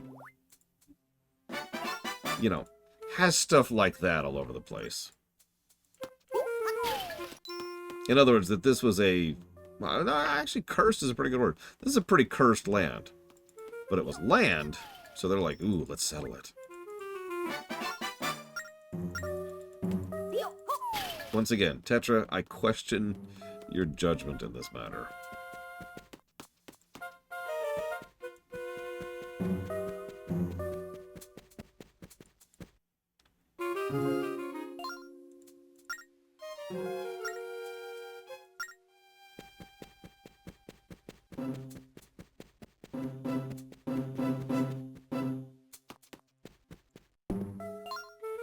You're crazy if you want to go back to the Crypt Castle Store. I'll take you there, but why have it in the first place? I want to talk to the captain guard. He's probably in the training hall, which is there. Okay, thank you. Yeah, I noticed that too, Frieza, which is weird because Phantom Hourglass did have that issue, but it wasn't as big of an issue. What now, recruit? Yeah, you want a sword so you could go lead through the back of the castle. I got that right? Some swordsman you are running around with no sword. So I'm fishy about this. You really new recruit. Ah, your eyes tell the whole story. Alright, take this one. We have the recruit sword. Just because you have a sword doesn't make you a swordsman. Let me see if you're truly worthy of handling a weapon like that. Time for a little sword practice. Kill these people. Without... okay.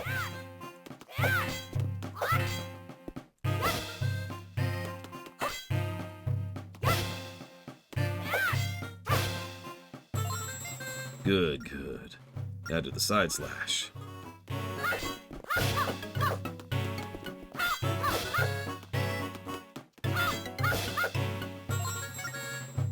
No preference here.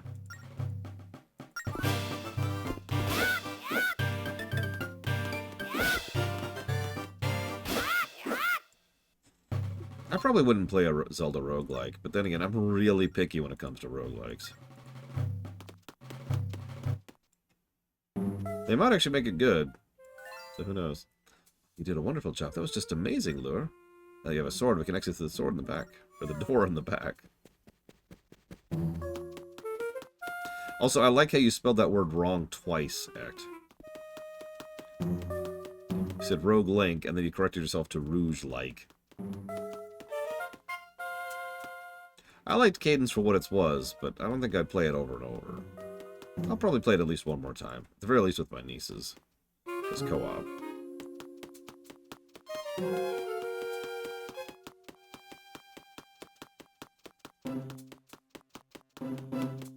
Me too, Act. Me too. Right, let me through. I have monsters, I have a sword. Let's go. Die, monsters. I got your back, fellow person who I work with as well. And I'm definitely not an imposter. Hey there, it's dangerous being out here by yourself with all these monsters. What? You're searching for a tunnel that'll take you to the Tower of Spirits? Well, there was a path up that way, but recently the rock falls closed it off. Oh yeah, you like this Overworld song?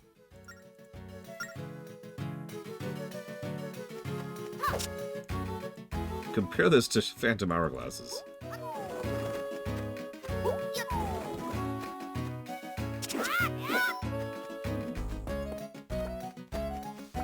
Same composers, too. That's the weird thing.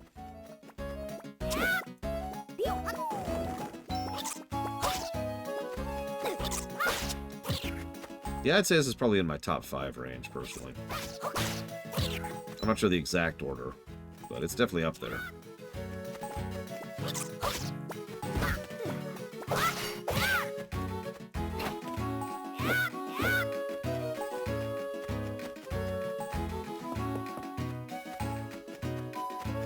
Damn it.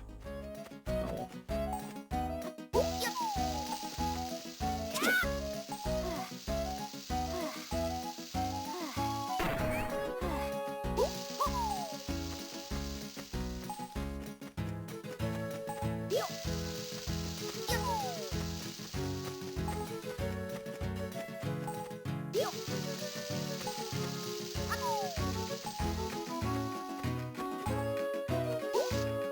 There it is.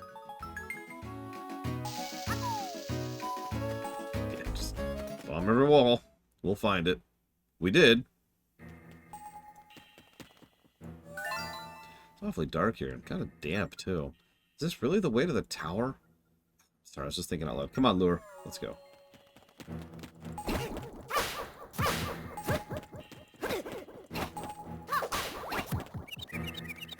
Stop. Dodge rolling, please, Link. Thank you. Yeah, this song's back. Don't worry, I'm pretty sure it doesn't play for every dungeon in the entire game. I'm not 100% on that, though. I'm not going to lie to you.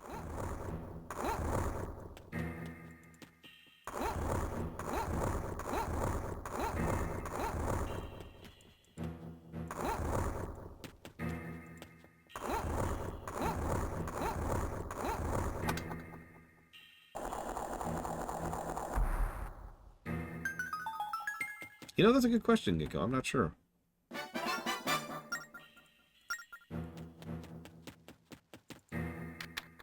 It's okay. Surely we're done with the cave now. We don't have to listen to this song anymore. Right?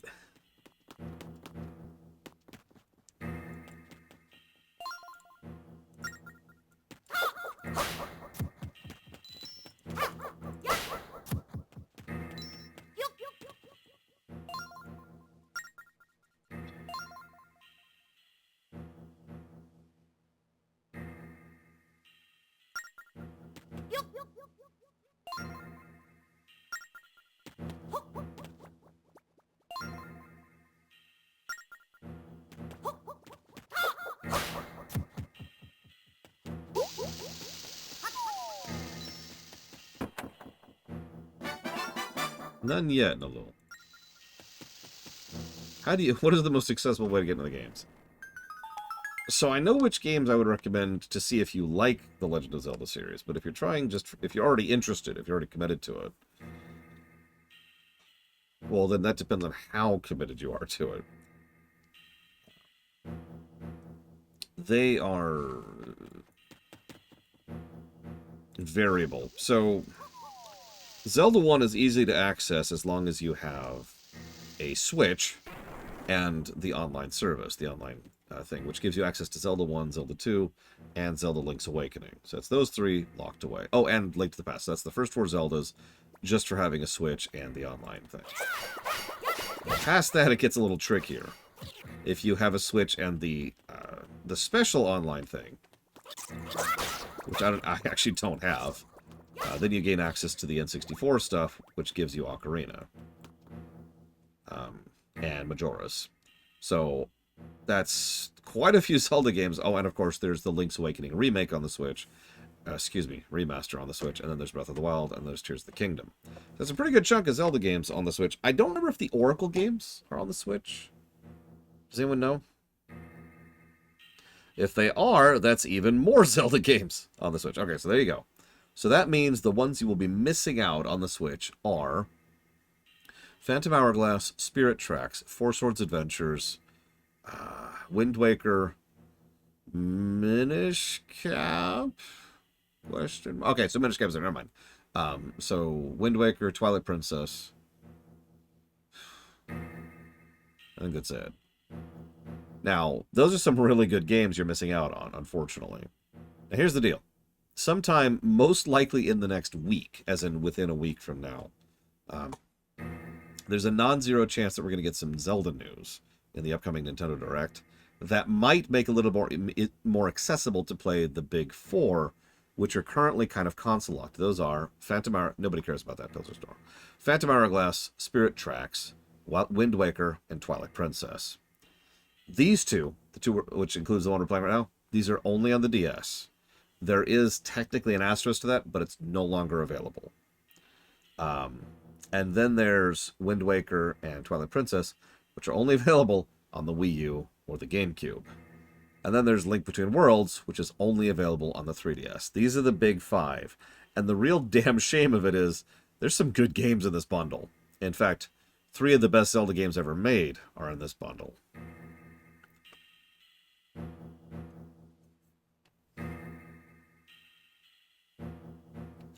No, Wii U is correct, Dream Whisperer. I mean, I suppose it's true that they're on the Wii and on the GameCube, but I highly recommend playing the Wii U versions of both games, which is what we'll be playing for the review.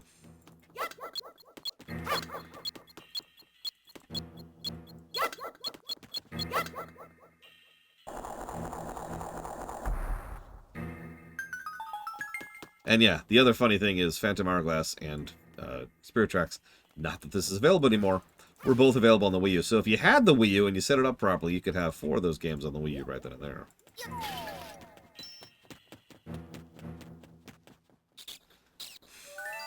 I actually like the Wii U controller quite a lot. It's one of my favorites. Maybe second or third favorite, I'd say. Do you hear squeaking?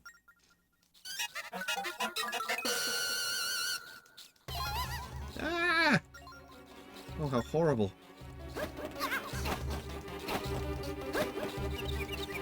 Link. Oh, that's... Oh, no. That might suck for combat. Thank you. Those beasts were just terrifying. I never want to see them again. That would be nice, Ginkgo. Let's see. Nintendo has this habit, and for very, very good reason, actually. It's a really solid and legitimate strategy. They like to make games, ports, remasters, etc., have them finished and ready to go, and then they just sit on them. And wait. If you're wondering why that's a good thing, first of all, I do that with my various show, or at least I used to, back when I actually had a release schedule for pre-recorded stuff. But it allows you to be strategic with your release schedules, rather than just being like, whoosh, here you go. As soon as you finish a project, desperately trying to fill in a quarterly report, instead you release it whenever you can, or rather, excuse me, whenever you want to. And that way you can be like, okay, well, we've got a bit of a gap in our production line here, so we'll go ahead and we've got 2 games we're working on and 3 games that are close to finished. So we'll get this one game we've been sitting on for like a year. We'll release that game right here, you know, stuff like that. It's a good policy, but it does kind of suck a little bit because it means there are games they absolutely have been working on that are probably, definitely, done that they haven't released yet. Which is why I can say with such certainty we're probably going to get some news about that. Thank you, Nighthawk. Very much appreciate your support. As always, I've put that down for Mass Effect Andromeda, Pokemon Violet, Project Wingman.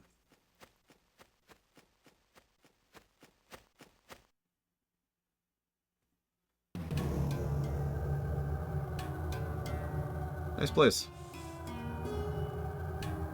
It wouldn't surprise me if they did, Ross. That's what I would do.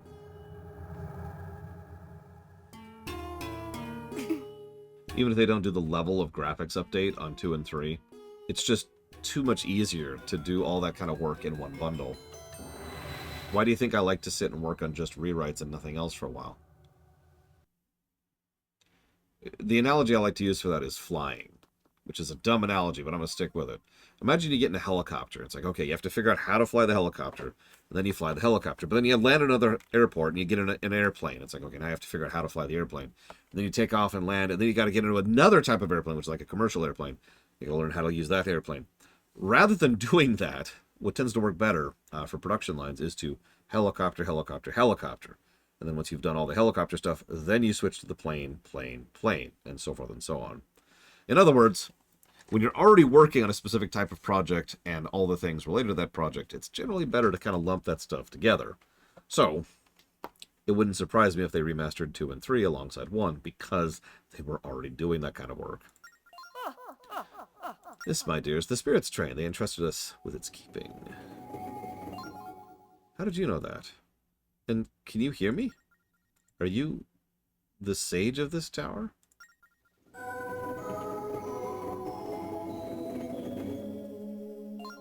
Well, I wouldn't put it exactly that way, but I do watch over the Tower of Spirits. My name is Anjan. Anjan?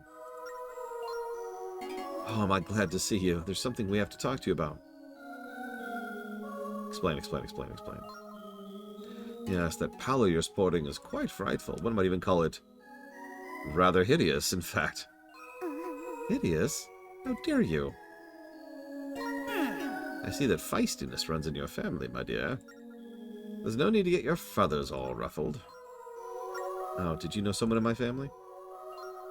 Feisty and bright, just like she was. The fruit doesn't fall far from the tree, does it? Yes, I knew one of your ancestors. I met her when she had just arrived here. You know, this is such a Japanese thing, isn't it? Oh yeah, 4 generations ago, there's someone who's just like us, who looks like us, and acts like us, and behaves like us. Raise eyebrow. Do me a favor, think about someone 4 generations up from you, if you even know such a person, and how similar you are to them. Now, as it happens, I do know someone 4 generations up from me, who is absolutely nothing like me, and vice versa. I even met her.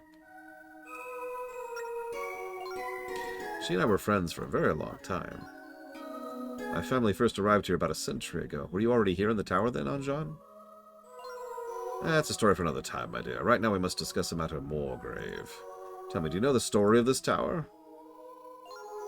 Well, what the folktales say. Long ago, spirits of good and the Demon King were embroiled in a never-ending war. Ugh, in the end, the spirits could not defeat him, but they did manage to imprison him in this tower. Yep, great-great-grandparent. It's not chains or bars that keep him in prison, but an energy that flows between the tower and the 4 temples that surround it.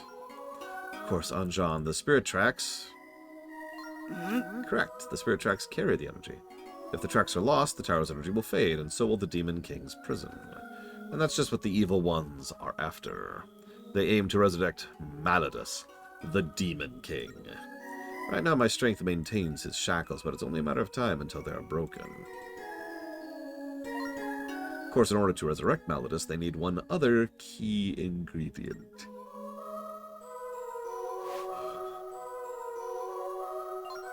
A vessel from the royal line of ancient Hyrule. Why?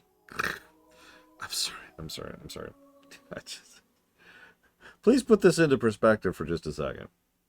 It's like, okay, we're going to resurrect the Demon King who was imprisoned in this land years ago. So I've got it. You know those colonists who showed up just like 4 generations ago? One of them should do. He requires only your shell. It'd be the only vessel suitable for him to inhabit. What?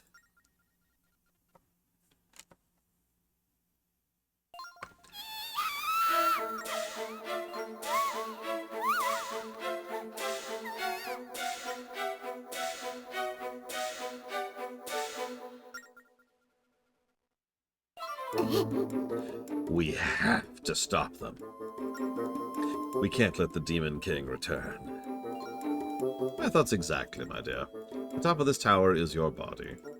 Demon King's spirit is also there. To prevent him from possessing your body, you must fortify his prison. To do this, restore the energy between the temples and the towers. Got it. Oh my god. Do temples. Get coupons. I got this. How do we restore the spirit tracks? The answer lies above us in the floors in this tower. You have to go. We have to get the rail maps. Oh my god, guys. We have to do the tower to get the rail maps. Oh god. Oh god. Oh god. Okay. I'm okay. I never have to do the ocean temple again. It's okay. You must retrieve them. As you know, this tower connects our kingdom. Right now the tower is filled with evil energy. If you can get far enough to retrieve a rail map, a portion of the tracks will return. Of course. Thank you, Anjan. You have a very important mission ahead of you. Kingdom's in danger. We're all counting on you. You understand the gravity of the situation, don't you? You must find the sacred rail maps of the tower. I'll wait for you here. That's what princesses have always done. From what I understand, it's kind of a family tradition. No need to be scared. Just buck up and get moving. Sorry to interrupt such an enthusiastic pep talk, but ascending this tower alone would be impossible. There are traps set to snag trespassers, not to mention that pesky little monster infestation. Is that so? Well, I feel terrible asking, but can you guide us? Can you guide Lure upstairs? If you already forgot what I said, I have my hands full keeping the tower together. Sorry, I can't leave my post. Then what should we do? It's telling that it doesn't even occur to her that she could just join us and we could be a duo. Now, I know, they made fun of it just a second ago with her rant about how it's a family tradition to be worthless and stand around doing nothing. But...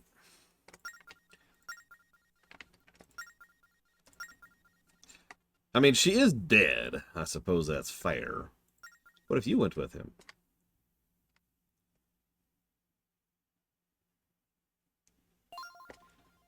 Me? Go with him? But I'm not sure how much help I'd be in this state. By the way, you're starting to already see why we like this Zelda, right? Well, my dear, this kingdom is your responsibility. You mustn't ever forget that. I'm sure you'll find a way to help out somehow.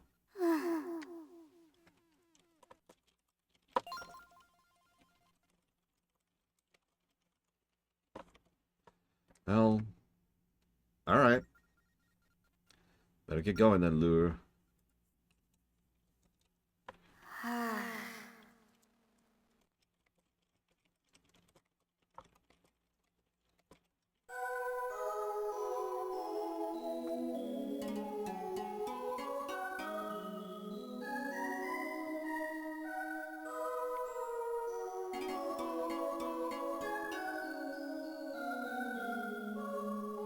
No, X, not at all. E3 was always a dump. A giant dump that's on fire. And then there's just, like, explosions. And, like, rock guitar music. Okay, this sounds awesome. Let's rewind that a little bit. It's a pile of flaming poo, and I'm glad that E3 is dead.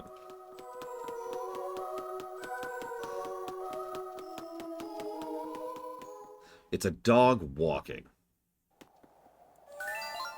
So this is what the inside of the tower looks like. Let's head over to that door. Door lure.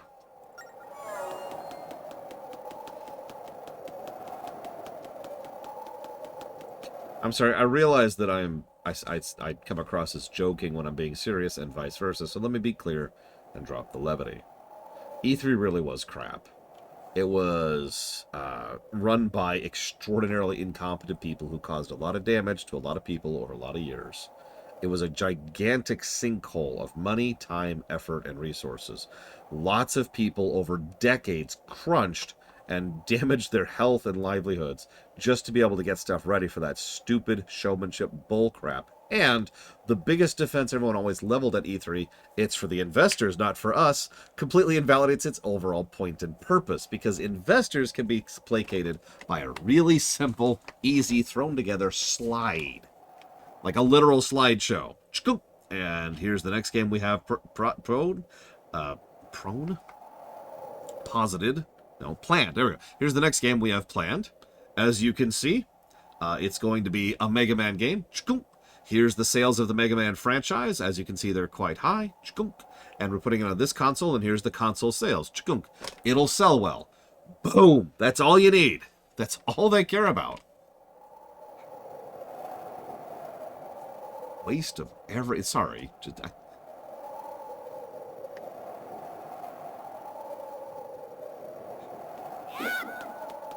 Yeah, if you want to show something to us, the people who are playing the video games... Oh, by the way, this is the music of the Temple of the Ocean King.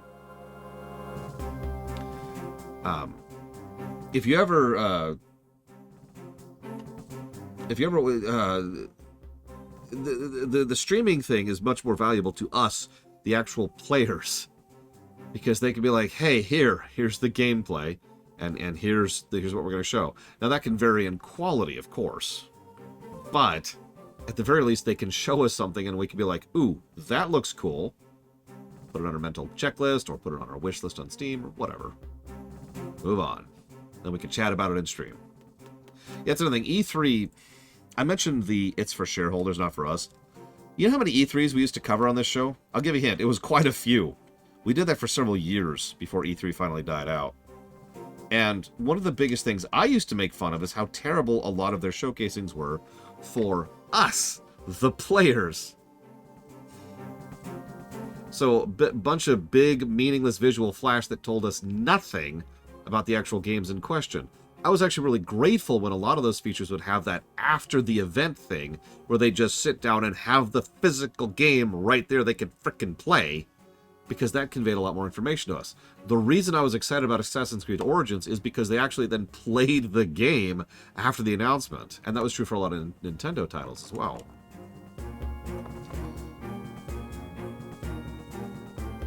So, E3 is a great example. E3 is a great example of how change isn't always good.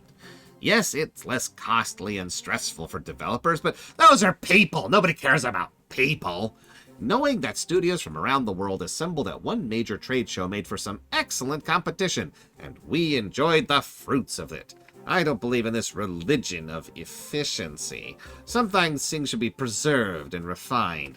In-person events are so much better. There's just something lifeless about these online demonstrations that's hard to explain. I can explain that for you. That giant gaping hole, that's where your soul should be. I'm not sure what happened to it. Maybe you should go looking for it. Just spitballing ideas here.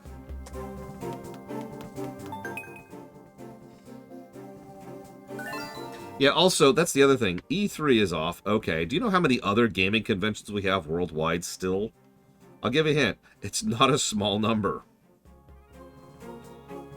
Hell, there's the big one right now, which is the one in Germany. I can never remember the name of. And then there's probably the other big one, which is the one that happens in Japan, Tokyo Game Show. Then there's all the Comic Cons and all the PAXs, which happen multiple times over the course of the year, worldwide. God. Yeah, then there's Summer Game Fest, which actually is trash, and I spit upon it. Patooey. That's okay, because it's trying to be E3, so they've got to emulate the pile of steaming, burning poo as best as possible. So one person couldn't possibly open those doors. Oh no, there's a phantom! These guys, right? My gosh, what in the world is that? I've never seen a monster as ferocious looking as that one, Lure. Let's get out of here. Oh no, it's gonna kill me. It's gonna kill me.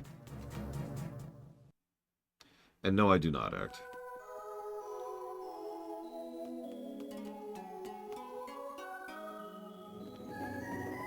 Oh, we don't even talk about the Game Awards. God, someone vomited out some steaming rotten cabbage, and that's the Game Awards. What's the matter? You look as pale as a ghost. Though, given the company you're keeping, perhaps it's no surprise.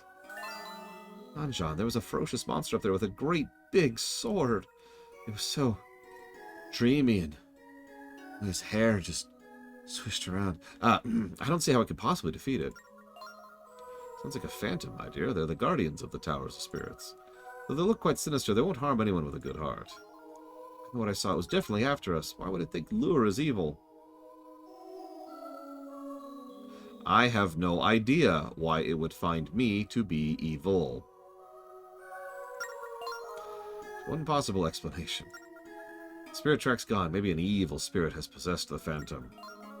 If that's the case, we might have trouble beating it. Hitting the phantom in the back with your sword should stop it for a while, but first you need to gather all 3 tiers of light. That'll power up your sword, and then you'll be able to face the phantom. Both the 3 tiers of light, hit the phantom in the back. Sounds tricky. If anyone can do it, Lure can. Why? He's the PC. I love how we're just the PC. No destiny, no nothing. Just, yeah, no, we got this. Let's go.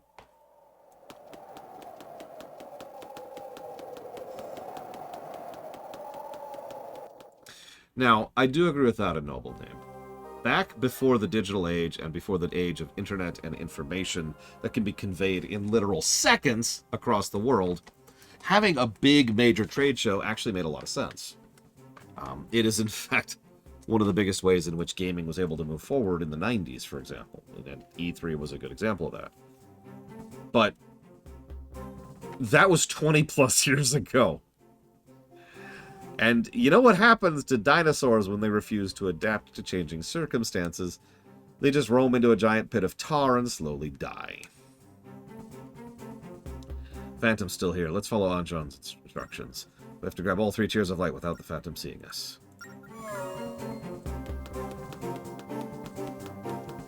Can I just say, and I mean this with absolute sincerity, I know I try not to be... Pause.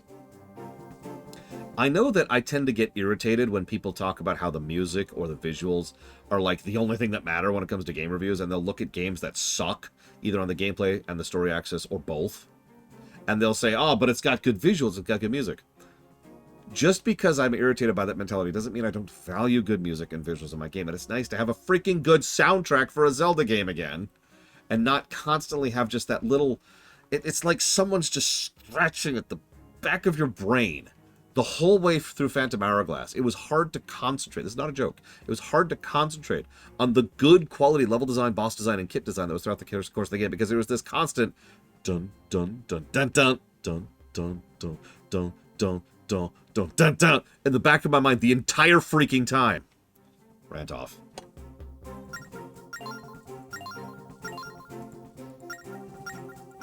This is tutorialization for something we already know, which is why I'm just skipping through this.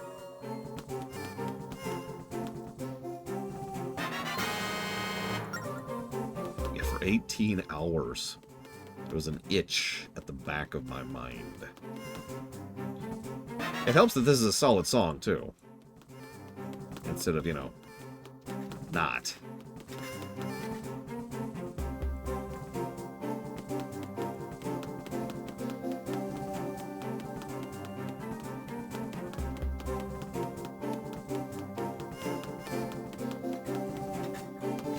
Hey, just the timer's not there, by the way. Did you catch that, Ross?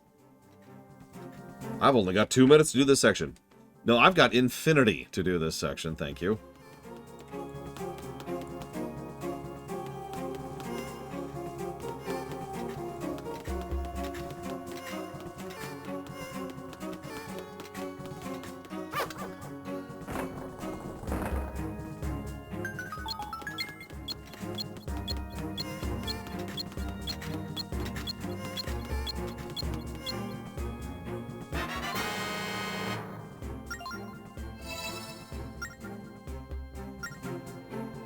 Damn it, Korgoth, no! No! No! Oh, shoot.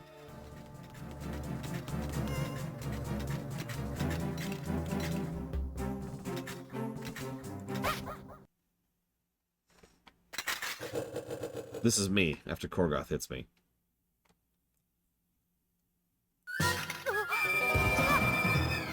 Look out, Lure! And...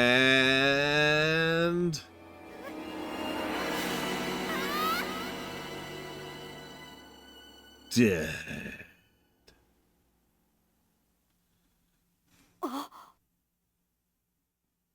So, if you watched my Breath of the Wild run, you already know what's coming. Because we wore that armor for like half of that playthrough.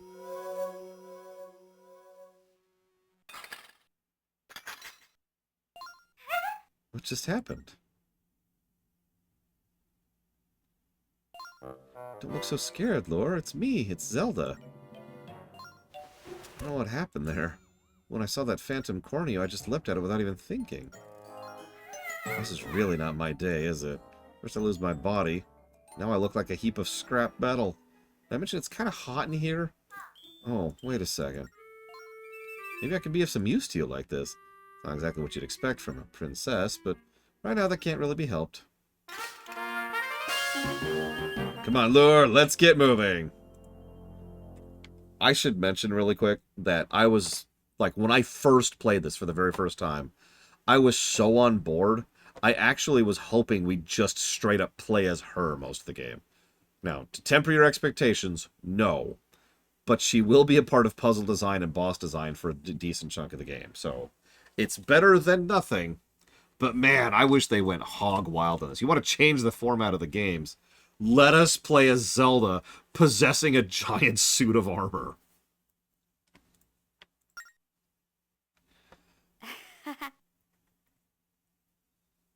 I'm down. And thank you, Korgoth, very, very much.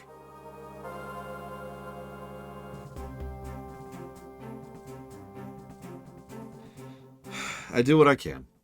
And I do appreciate your support. Thank you. If you remember, you can put that towards up to 3 future streams, if you'd like to. Oh yeah, fresh reminder, speaking of which, the Patreon post for the month is up. Which I just remembered I haven't sent out the Discord announcement of, so I'm going to do that super quick.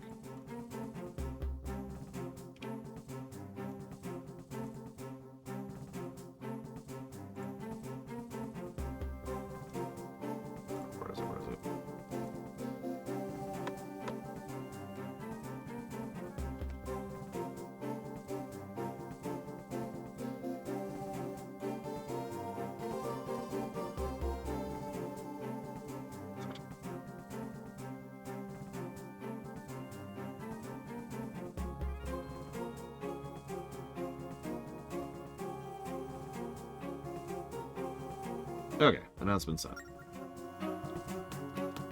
And yeah, this is also why, as you can see, it's the same control scheme we've already been tutorialized on, which was nice and clever, because you thought it was just for a stealth section, but no, we just straight up control Zelda.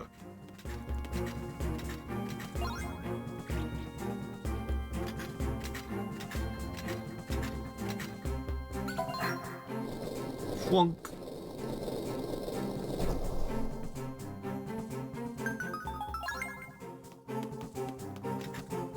Yeah, no kidding, Rex. Link's like, sneak, sneak, sneak, and she's like, I got this! Whoops. Damn it, I keep doing that.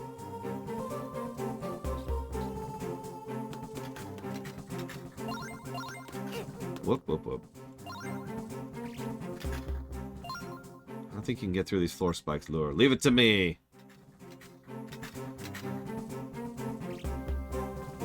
There's a funny joke about this, because remember, when you go into the safe zones, you become invisible to the Guardians. So there's this joke where Link goes into the safe zone and Zelda's like, where did you go? Link? Anyways, hit the switch, please. Dude, oh dude, Rogue Link and Paladin Zelda. I never knew I wanted that until you said that, Arspruce.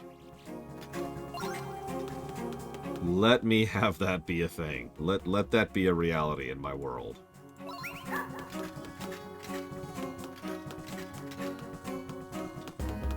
Because Link's got the kit, right? Like straight out of Thief, you know? Oh my god. Use your sword, Link! Jeez, I'm gonna have to completely change my combat style from the last game. Like, so, you know, sneak, sneak, sneak, and then, you know, get the rope arrow up there and get up top and put down some moss on the ground and sneak over to the other side and put a smoke bomb and knock this guy out. And meanwhile, Zelda's up front. Smash! Smash! And you could go back, like, you could design the dungeons around that, right? There's parts of the dungeon which he has to sneak through in order to avoid whatever. And there's parts of the dungeon she has to fight through or endure through in order to push through it in order to get there. And you could just have them doved. Oh, that sounds so cool. It'll never happen, of course. Instead, we're going to get Breath of the Wild 3.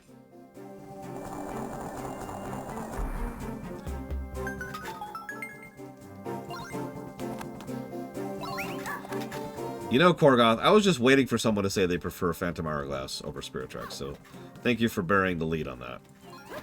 Oh yeah, she's still terrified of rats. That's what the earlier cutscene was about, by the way. So she's kind of stun-locked there. Yeah, exactly, Pillars of Snow. Come on, game. Oh, that's... I'm gonna die a lot in this game, I can already tell.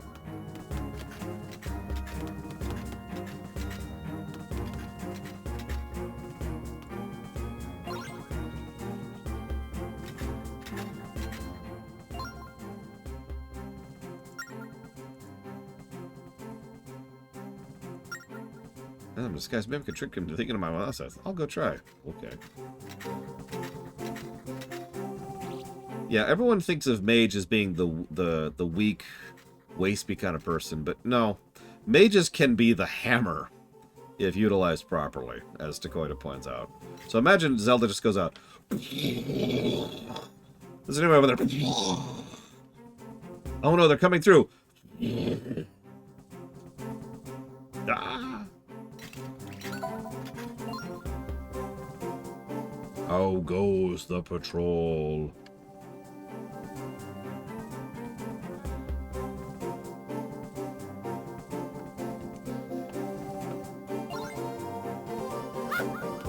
Oh, right, I need to...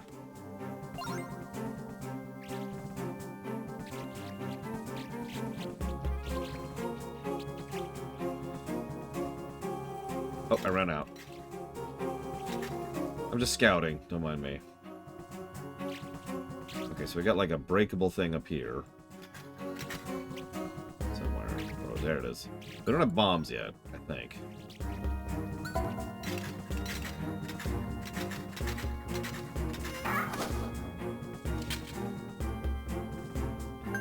Strongest character in any Zelda game? I mean, Ganondorf is the correct answer to that. By a pretty wide margin, honestly.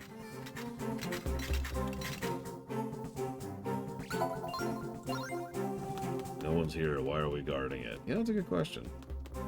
Excuse me.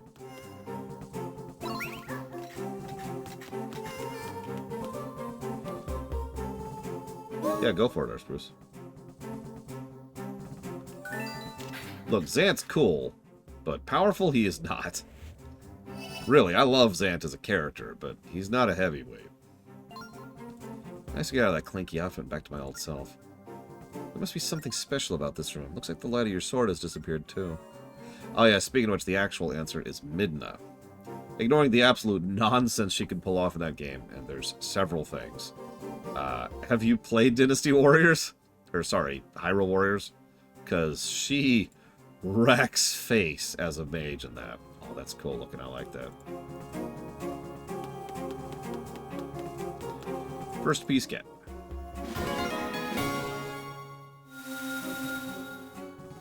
Nice, simple, sweet little intro.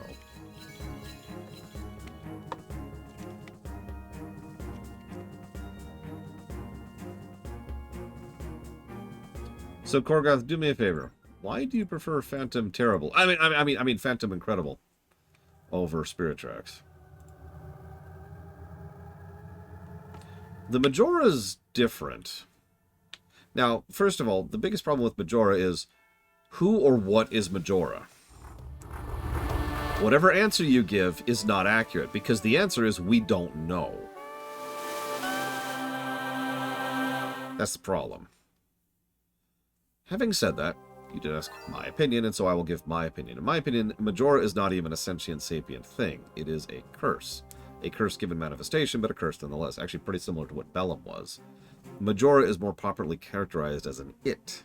Now that can make it very strong, sure, but that curse is only as powerful as whatever its rules are. That's how most curses work in fiction. Rules magic, right? So, if, then. The moment we bypass that curse, that's the end of that. There's a reason why the Majora last boss becomes an absolute joke the moment you get the Fierce Deity Mask.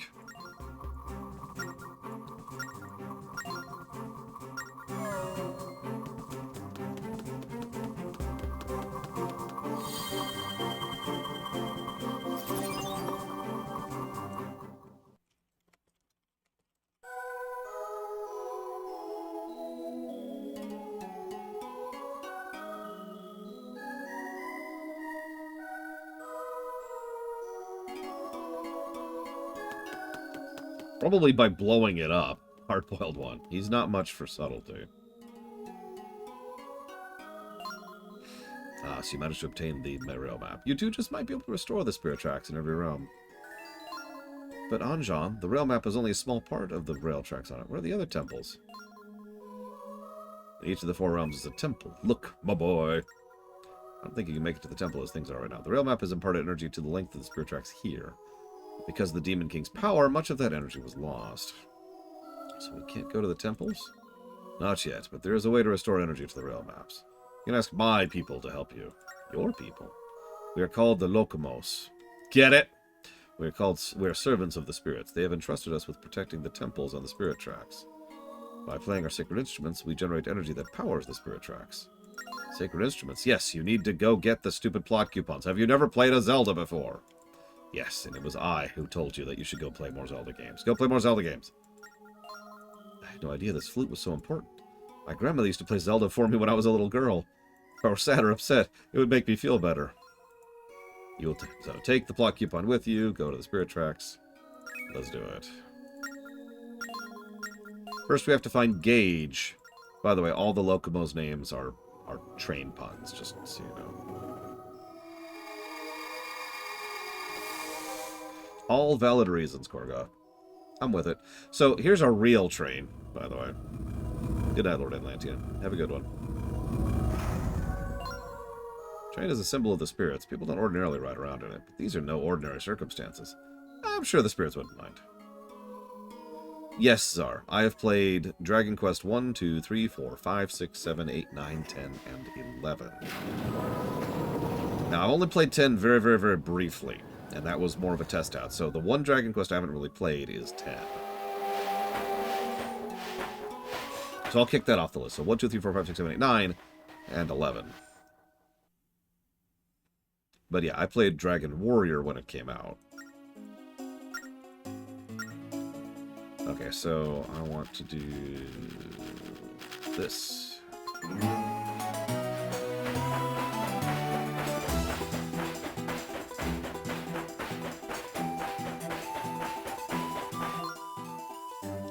Oh, one last thing. Should you decide to change your course, redraw your map.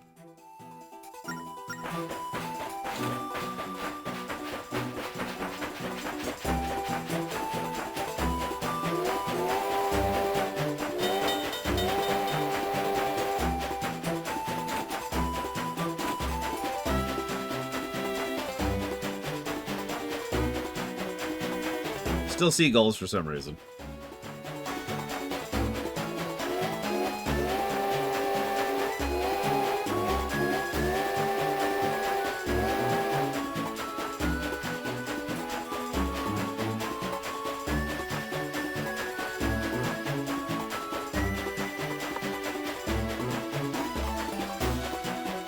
I'm already going to double that music positive. I know the soundtrack of this game pretty well. I listen to it semi-frequently.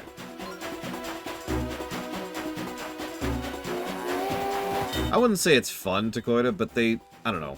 It feels more engaging to me. Even though most of it's the same.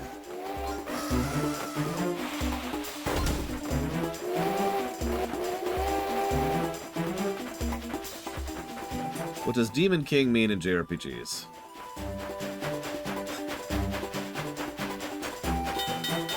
So, that comes into Japanese culture and Japanese language. So, we in English usually translate that word as demon. The word I hear is more the word I hear that is more accurately used more commonly is the word oni. Oni just means specific type of spirit entity, which was very common when it came to Japanese mythos and culture. So, you know, the Demon King is the Mao, aka Magus. The Demon King is usually the entity who is the ruler of all of the evil spirits, put extremely simple. It's not necessarily different from any other spirit, but it's usually the big, strong one, and therefore tends to gather that kind of power on it. And since a lot of those spirits in Japanese culture are evil or mischievous, you don't get a lot of good spirits when it comes to Japanese culture. You get things like Demon King being the name that they use for the big evil bad guy. Remember that the original take on Ganon, all the way back in Zelda 1, was that he was literally Lucifer, the devil, and that most of the enemies around there were just manifestations of his evil, aka devil spirits. That obviously changed when they decided to add their own mythos on top of things, but you can see how they pulled from Japanese mythos and kind of tied Ganon into the same concept of the Demon King. I know that it's a terrible explanation, and it probably doesn't make any sense, and I apologize, Zara, for being terrible at explaining things.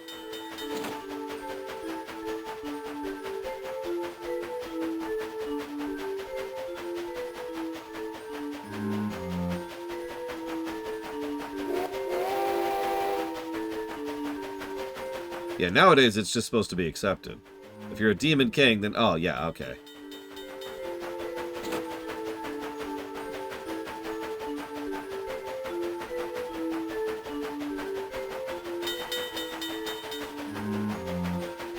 Pretty sure I'm doing this right, but I don't know. We'll find out, I suppose.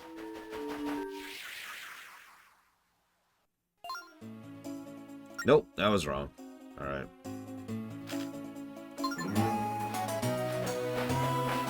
Okay, so probably the opposite of what I was just doing.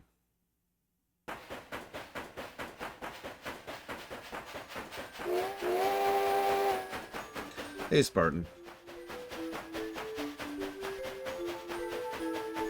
I was following the branches. I suppose we'll follow the trunks instead.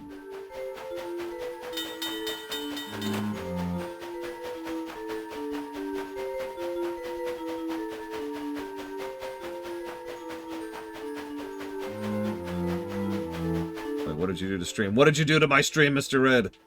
How could you do this to me? What? That was... So it was the branches. I was right.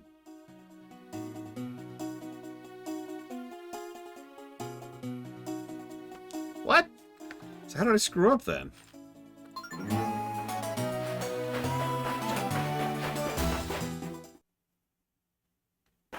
I knew it, Mr. Red.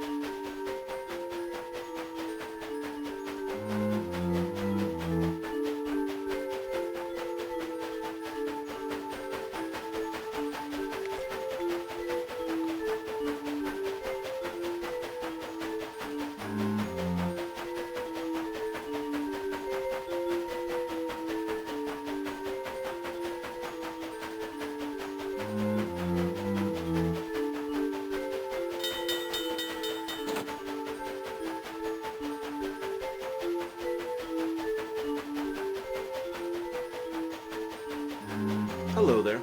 Shut up.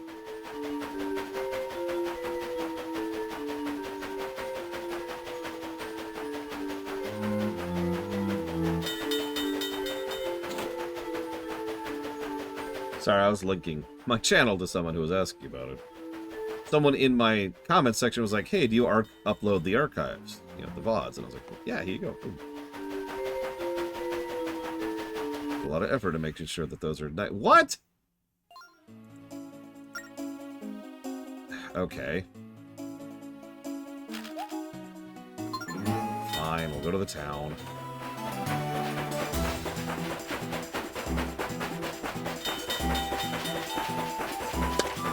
Yeah, see, the Japanese knew life sucks, and everyone's dead, and everything's evil. So, there you go.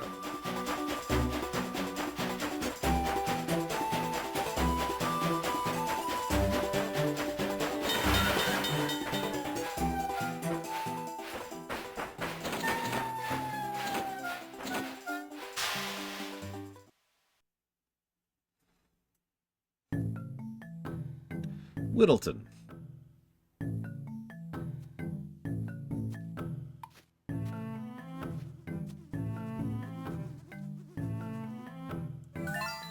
We made it in one piece. Look at all the trees in this village.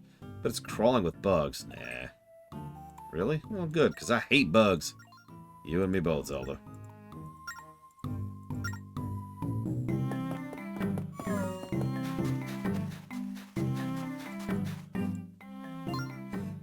I sell lumber the villagers cut.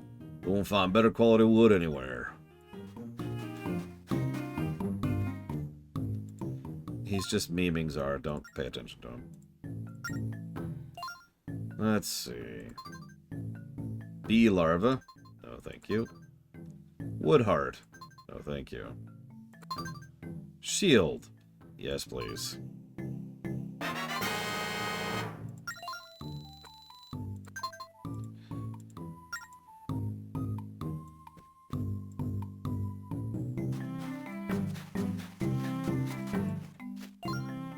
Welcome to Whittleton, the village we forest people call home. You're the one who fixed the rails for us, right? Let me tell you, we were in a real bind before you stepped in. I don't know where that accent's coming from, but it just seemed to fit. If you need something, just go talk to the chief. His house is right behind here.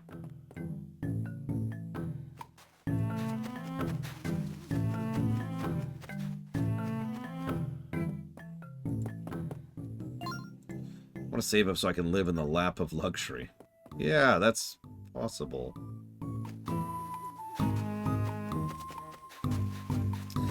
Anyways.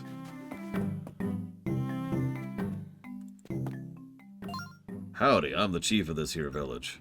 Word is that you brought back part of the lost spirit tracks. We were in a real bind here, so we're much obliged to you, young fellow.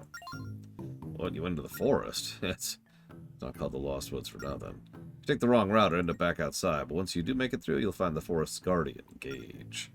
Ask the villagers, they're the ones who know it best. But okay.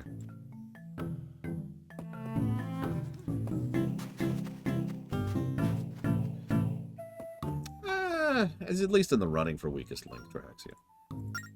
Of course, I'll tell you which way to go. Just pay attention to the tree branches. I was, and they were wrong, apparently.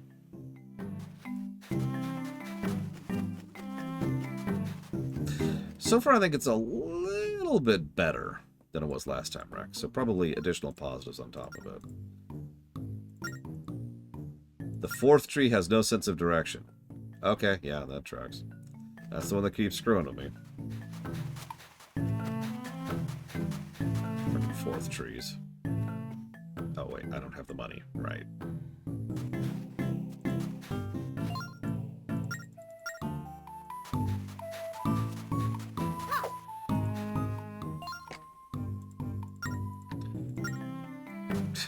We respect the forest. That's why we plant new trees. No economic reasons. We just plant new trees.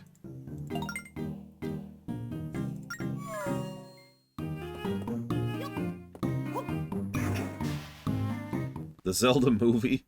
Well, I've never reviewed a movie, Zobe. So, having said that, I have actually always wanted to review movies. But who knows?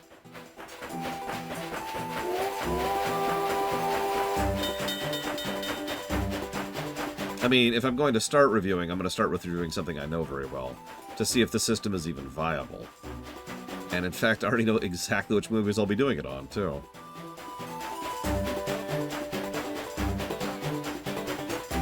The Mario movie was alright. Ultimately meaningless flash and drivel, but alright.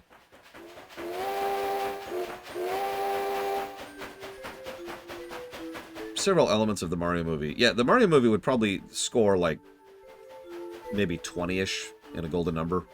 Net positive, but not by much.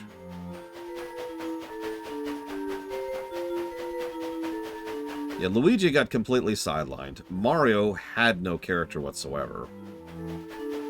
Peach had only one character note, and they leaned on that a little bit too hard. They didn't do anything with Toad. Bowser was extremely close to perfect. Like, I only have, like, one complaint about Bowser. So, he was legit. I'll give you that one. Yeah, that's a good way to put it, Hardboiled One. Mario movie was a good first film. It's a good foundation to build something a lot better. Which is, of course, the question. We know they're making a Mario 2. And this is where we find out if the Nintendo film franchises have any meat on their bones. Because they could really, really screw it up with the next film. Or they could nail it, and the franchise could get a lot better. We'll see.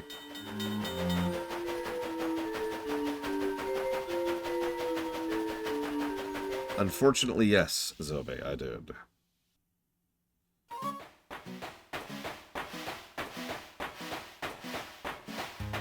Yeah, Donkey Kong was also not great. It probably doesn't help that he was relegated to joke character. Did you notice how he had, like, a bullet point of personality? Like a bullet point of characterization? And then they just immediately were like, okay, that's done. It cut like 30 seconds. He didn't even get a chance to finish his character rant before he was interrupted. And they just moved forward with it. Just... They could also play it safe. Although, if I'm being honest, playing it safe, in my honest opinion, in that case, would be a downward slide. If the next movie is the relative or exact same quality as the first one, I have officially lost interest. The forest was so creepy, I thought a ghost might pop out. Scary. Han John says that a Locomo by the name of Gage lives here. Let's go find him.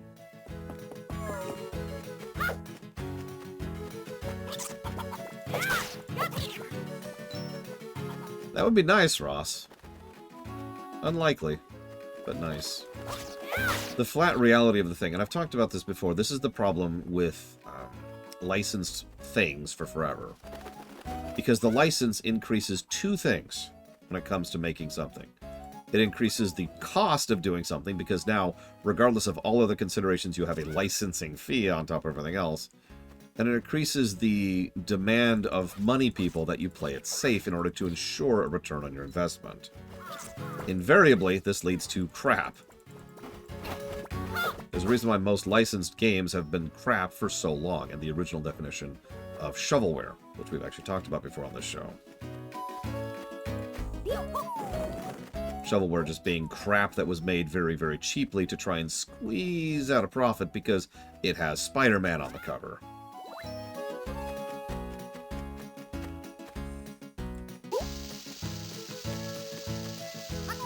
Oh, and for the record, I've seen worse voice acting than Chris Pratt, but that's not Mario.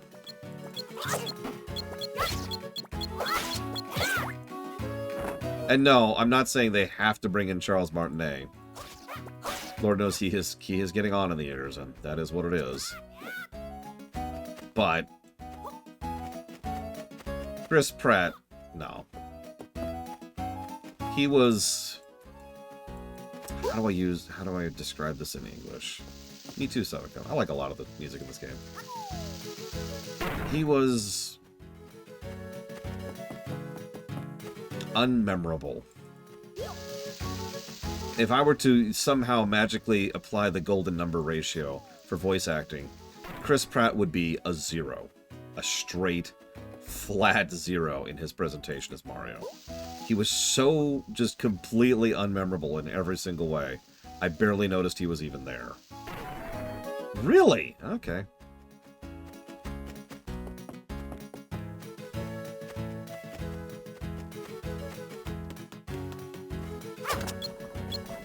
Yeah, inoffensive at best, unmemorable at worst.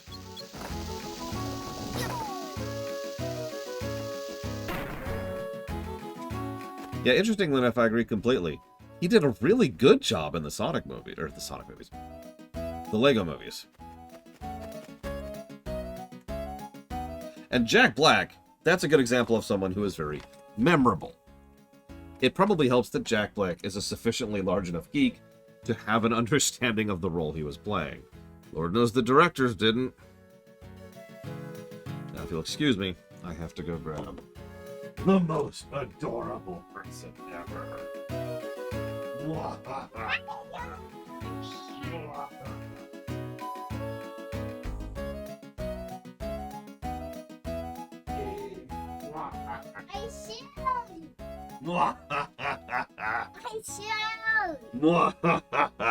All right. Can you put me down now? I will never put you down.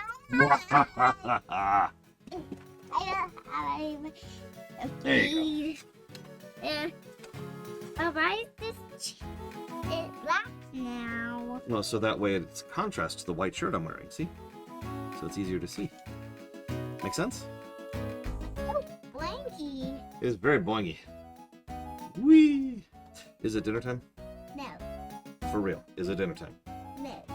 All right, well, let's go have dinner then. Come with me! But I don't believe you, so we have to check.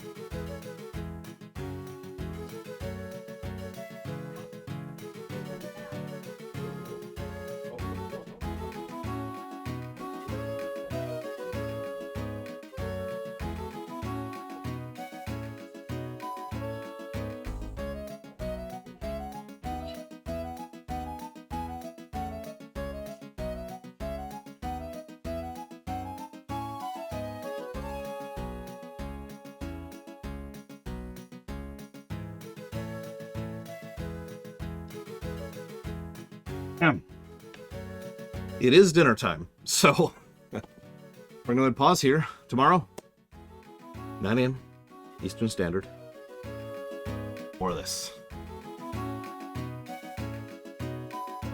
If I can find the stop button.